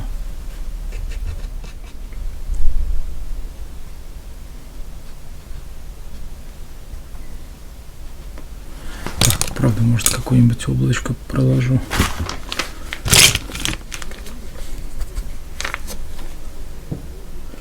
Так, вот эту краску белила. Так, левая сторона. Так, не по центру вот этого пятна, куда-нибудь вот сюда.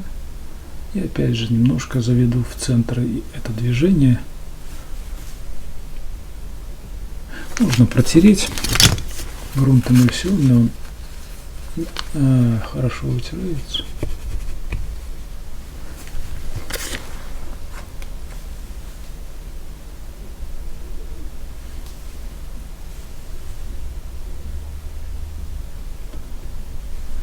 А теневая серо-фиолетовая. Можно краплака взять или фиолетовой краску с сереньким. Такой беспроигрышный оттенок. Только тоже нужно поискать количество серо, чего больше, серого или фиолетового.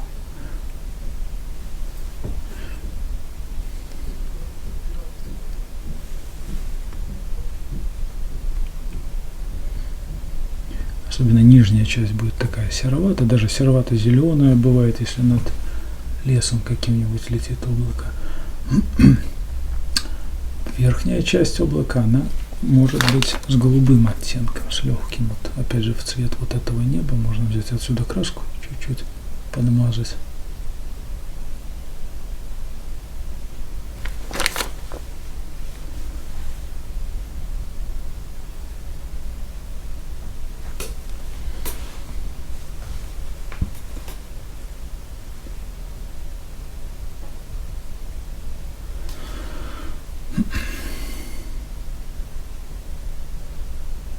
Вот белила, кстати, смотрите, о чем я возвращаюсь к качеству краски. Белила я использую гамовские.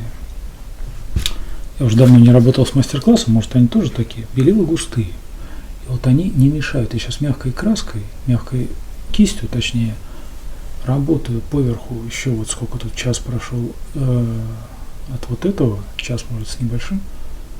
И она не плывет. Вот здесь это невозможно. Тут все вот количество масла, ну, делай с ним что хочешь. Вот. То есть поэтому я белила вот эти выбрал. Они недорогие, гамма. Единственное из гаммы, что я беру, наверное, белила.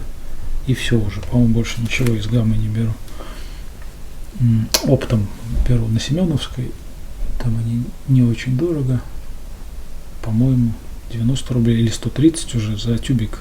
Это нормально для белил титановых. Они кроющие, хорошие. Правда, сохнут почему-то долго достаточно. Вот. На Малой Семеновской 5 в Москве. Так, вот у нас облака. Дальние облака должны быть у нас теплее. Можно чуть-чуть.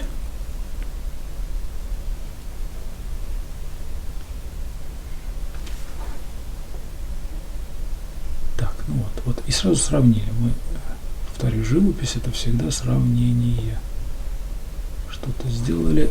Долю секунды. Вот я раз, долю секунды замер, быстренько сравнил с тем, с чем мне нужно. И уже тогда разрабатываю.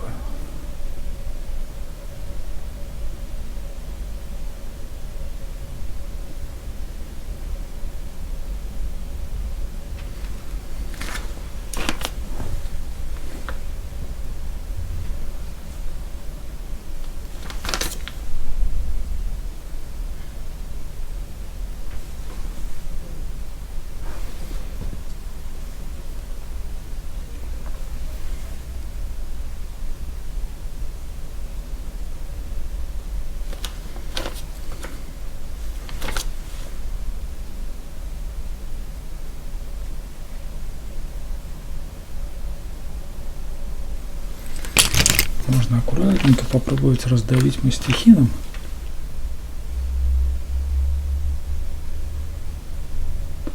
Аккуратно, потому что она маленькая, ну, облако маленькое совсем. А если большой размер рисуем, можно посмелее это делать. Мастихин красиво творожит вот эту краску на зерне холста, что не очень просто добиться кистью.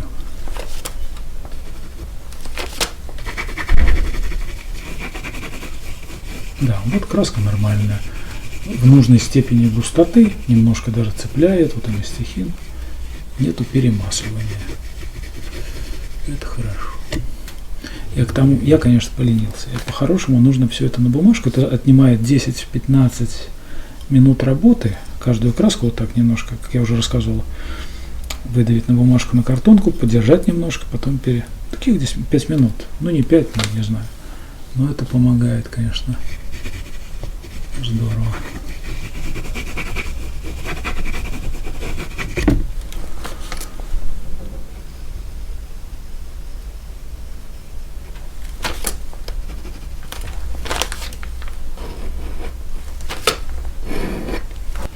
Вот. Дальше детали.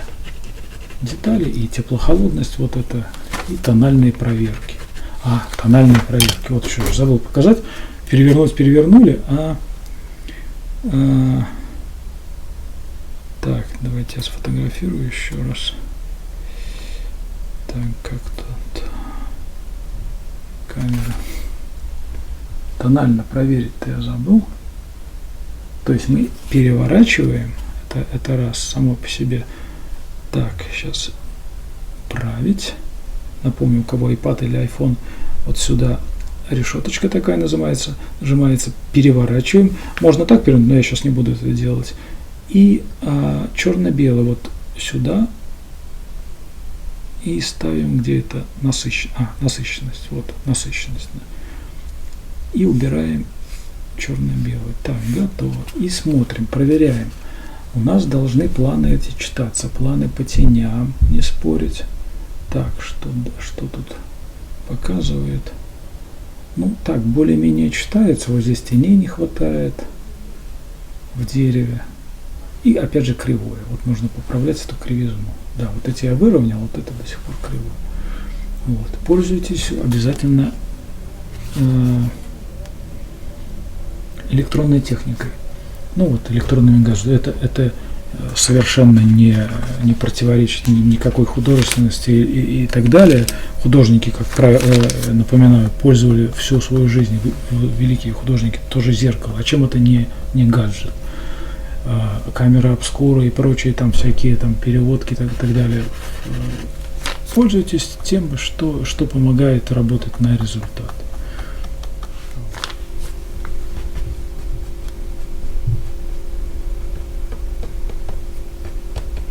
Так, вот эти краски, они у меня легкие. Также вот я сказал, наверное, сплавил чуть-чуть тень со светом. Опять же, вот здесь пожестче должны быть контрасты, тут помягче. Там вообще уходить все.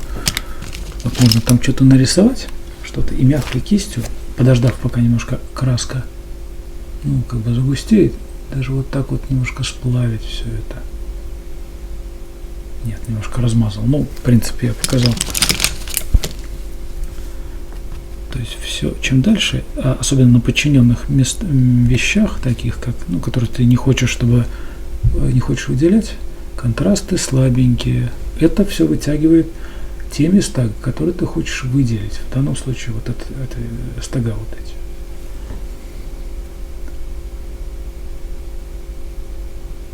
То есть выделяем контрастами. Главные вещи контрастами.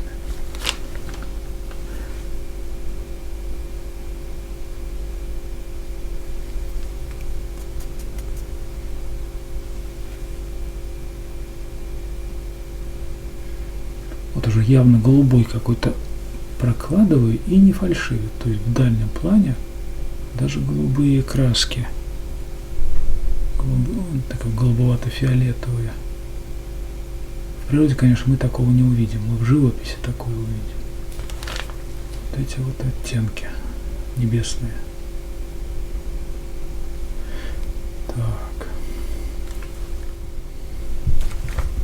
Так, можно каких-нибудь уже веточек пару нарисовать. Такие серо-коричневые, они в тени будут серо-зеленые даже. Не коричневые. Коричневая она может быть на свету, кора, на солнышке бликануть. А внутри она бесцветная, серо-коричневая. Гляньте в окошко, посмотрите на цвет стволов, на цвет ветвей.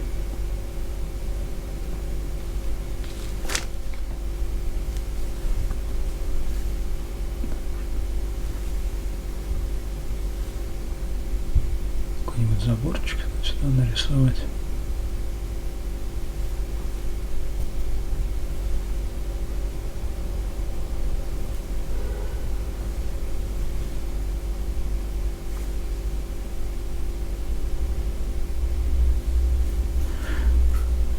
Вот здесь на темном месте хорошо забор будет заметен.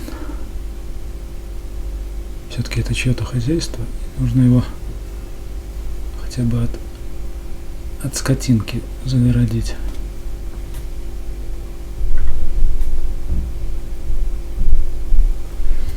Под забором обычно трава. Там не будет на совсем светлом, если это не свежепоставленный забор, там будет высокая трава, кустики, травка.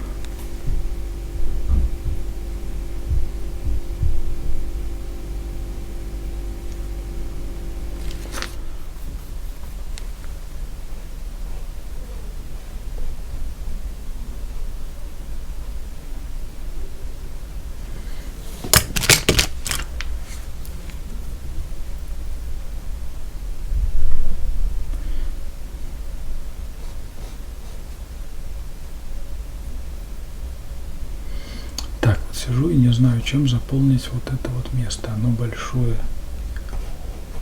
Или дерево растянуть, или еще один сток сделать, или домик там делать неохота и некогда. Так, сейчас я быстренько гляну. Один из способов проверки композиции — одевание рамки. Кстати, первое подходящее попавшееся беру. Нет, наверное, не такое большое пространство.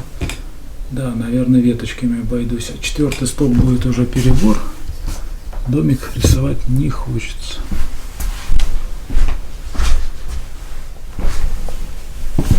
Я, наверное, сделаю здесь ветки. Такие, пущу немножко, чтобы чуть-чуть вот это уменьшить пространство. И, наверное, мой любимый прием, один из любимых приемов, разбитие пространства, вот много когда зеленого, белую курицу, одну-две курочки посадить, отлично. Так, наверное, вот сюда тоже смотрим. Точка опоры, если она вот здесь, соотносим эту курицу со стогом сена. Если у нас голова примерно вот здесь, это опять же к линейной перспективе. Вот мы, помните, художника рисовали. Вот переносим его на этот сток. Вот тут у него голова, грубо говоря, вот тут у него ноги. Какая может быть курица? Ну, ниже колена, я так думаю. И вот переносим, вот тут у нас колено. Да, вот хвостик у нас задерется максимум сюда. Тут еще одну курочку, чтобы не скучно было. Да и тут вот на темном фоне, вот здесь можно курить. Ну, пускай они тут бегают. Несколько курочек. Карандашиком очертили. Можно немножко, если есть желание, не обязательно выбрать краску, если есть контрасты большие. А так вообще не обязательно.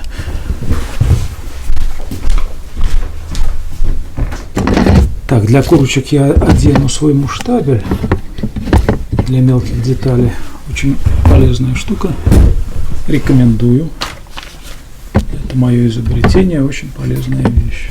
Крепится не только на подрамнике, но и на мольберт.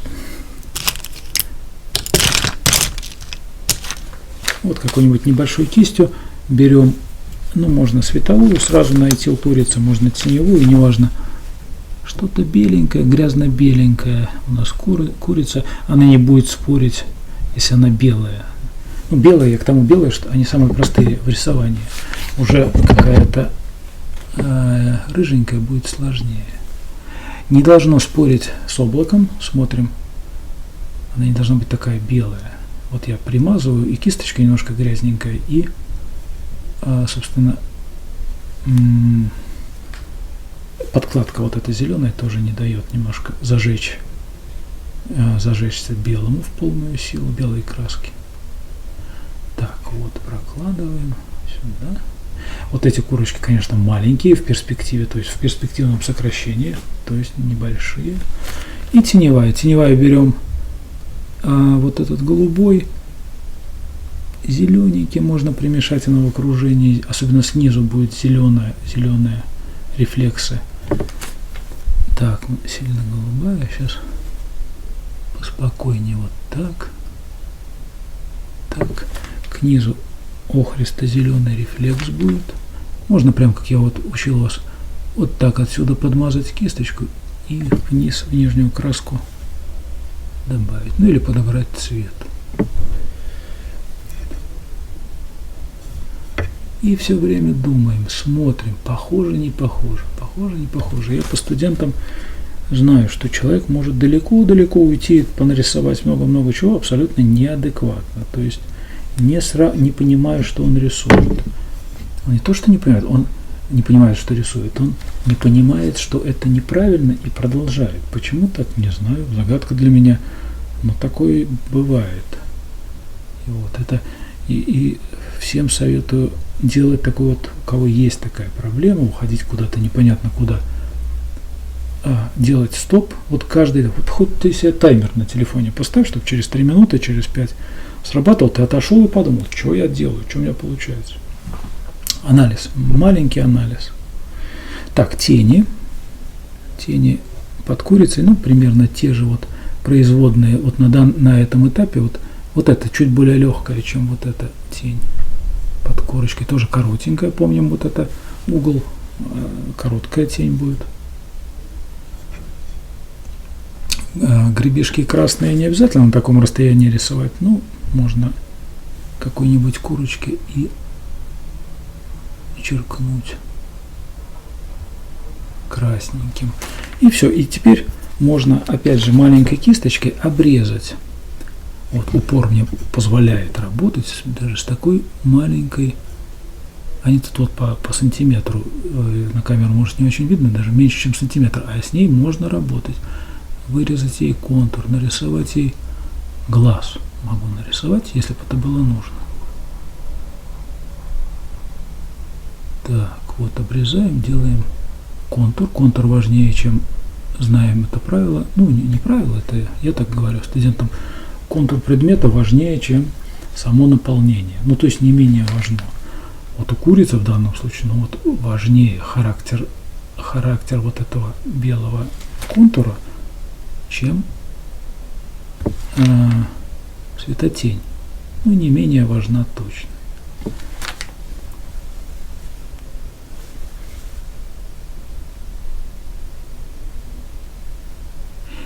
Я, наверное, скоро буду отключаться.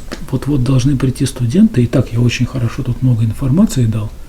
Скорее всего, без всякого, без вырезки пойдет видео. То есть я не буду вырезать, если только такие совсем пустые участки вырежу.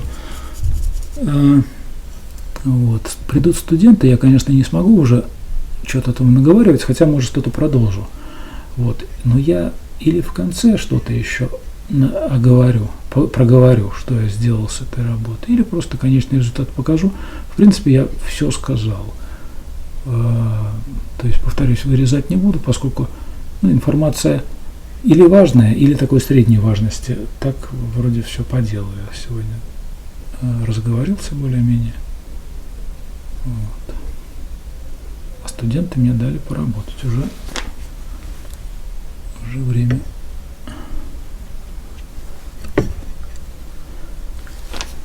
Вот.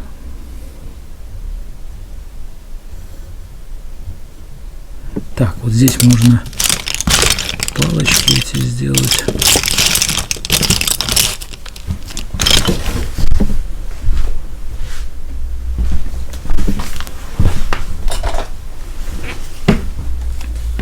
Вот можно квадратным мастихином сделать вот эти, попробовать. Они часто у всех по-разному. Тут иногда тут торчит что-то, и на него солома это как-то там привязана. Повторюсь, я не сельский житель, но как-то иногда среднего размера стога как-то прикрывают. Я помню, отец на даче вот так прикрывал какими-то палками, какие-то палки длинные из леса, вот 3-4 палки вот таких, не знаю тоже зачем, но как-то вот так. Так, наверное, рано я их еще делаю, тут все-таки со стогом нужно работать. Ну так, вот она кривая, кривенькая. Вот, наверное, лучше, удобнее все-таки кисточкой.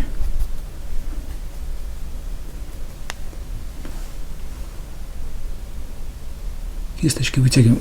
Не вот так работаем, важно. Так у нас мы не контролируем степень давления. И она то толстая, то тонкая. Вот так она вытягивается более-менее. Евгения, здрасте. Здрасте. Не закрывайте. Не закрывайте дверь. Ага. Сегодня тишина. Сегодня тишина, да. Все готовятся к Новому году. Да. По магазинам шастают. Курочки, да. Как вы ловко их делаете. Одним движением. Бабах, и курица готова. Да. Я попыталась, ковырялась, все стерла. Курицу? Ну да. А вы ее близко не рисуете. А? Вы ее близко не рисуете. Вы ее рисуете в 10 метрах. И там, кроме света и тени, и, собственно, гребешками, да, ничего не останется. Я поняла, что намек должен быть. Да. Вот если бы я тут курицу рисовал, я бы застрял на ней бы там, на полчасика. А так, что ее рисовать? Ну, это вам так. Для вас-то да. Чуть, что как? Все ясно и понятно. Здравствуйте. Здрасте, Павел. Так, руки грязные. Да ничего. О, стога. А это я, да, раньше начал, ну, просят по пейзажам видео. Вот я тут. Помните стога Левитана? Совсем простенькие, да? С луной. Да. Но как вчера их видел? Да. Это они где у нас в Третьяковке? В Третьяковке, да. старой, да? Да, в основном в зале. На Лавушинской. Кстати говоря, там, не помню правильную фамилию художника русского, который писал под лупой, и у него формат не крупнее А4. Так, что за художник под лупой писал? Ну, на А4 прям. Вчера был. Слушайте, я 1,5 часа просидел. вспомните, это очень интересно. В вашей супруге надо сходить, миниатюры. То есть, как он это Известный видит. художник? Да. Так. Не просто известный. Вот ничего подобного я и раньше не видел. Маленькие пейзажи, да? Да, именно пейзажи. Ну, пейзажи, конечно, в основном пейзажи. Пейзажи. Но просто. Причем надо сначала не картины смотреть.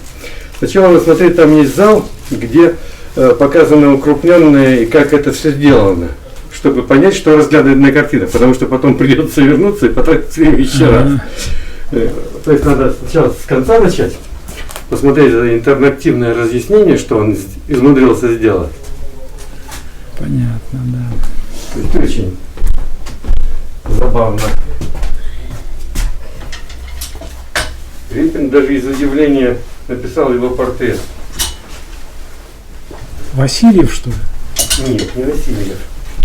Ну, если сейчас открыть сайт Третьяковки, она будет до февраля, эта выставка. Где они собрали по частным коллекциям. Так, ну что сегодня рисовать будем?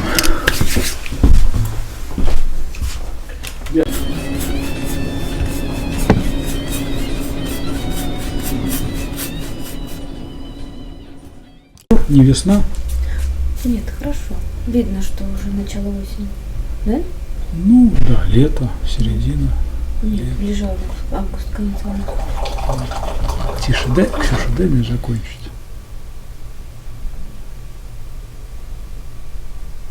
Ну, глянь еще раз, как тут все нормально. Все хорошо, потом отрисируешь. Отлессирую, да, немножко зажгу.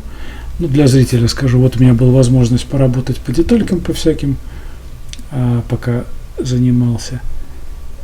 Немножко, повторюсь, чуть-чуть не давала вот эта жидкость, влага работать. До сих пор все влажное. Придется подождать, немножко отлессировать. Возможно, если руки дойдут, если не дойдут и меня это устроит, по другим взглядам гляну, может, так и оставлю. В любом случае, если что-то получится лессированное, я покажу это на видео. Вот. А на этом все. На сегодня все. Спасибо за внимание. Рисуйте. Удачи. Да. Как красиво, слушай. Рано, как красиво. Золото. Да, рамочка подходит к этим, к стогам. Угу. Тебе пора делать выставку. Моя деревня. Да? Вот моя деревня, вот мой край родной, да? Угу.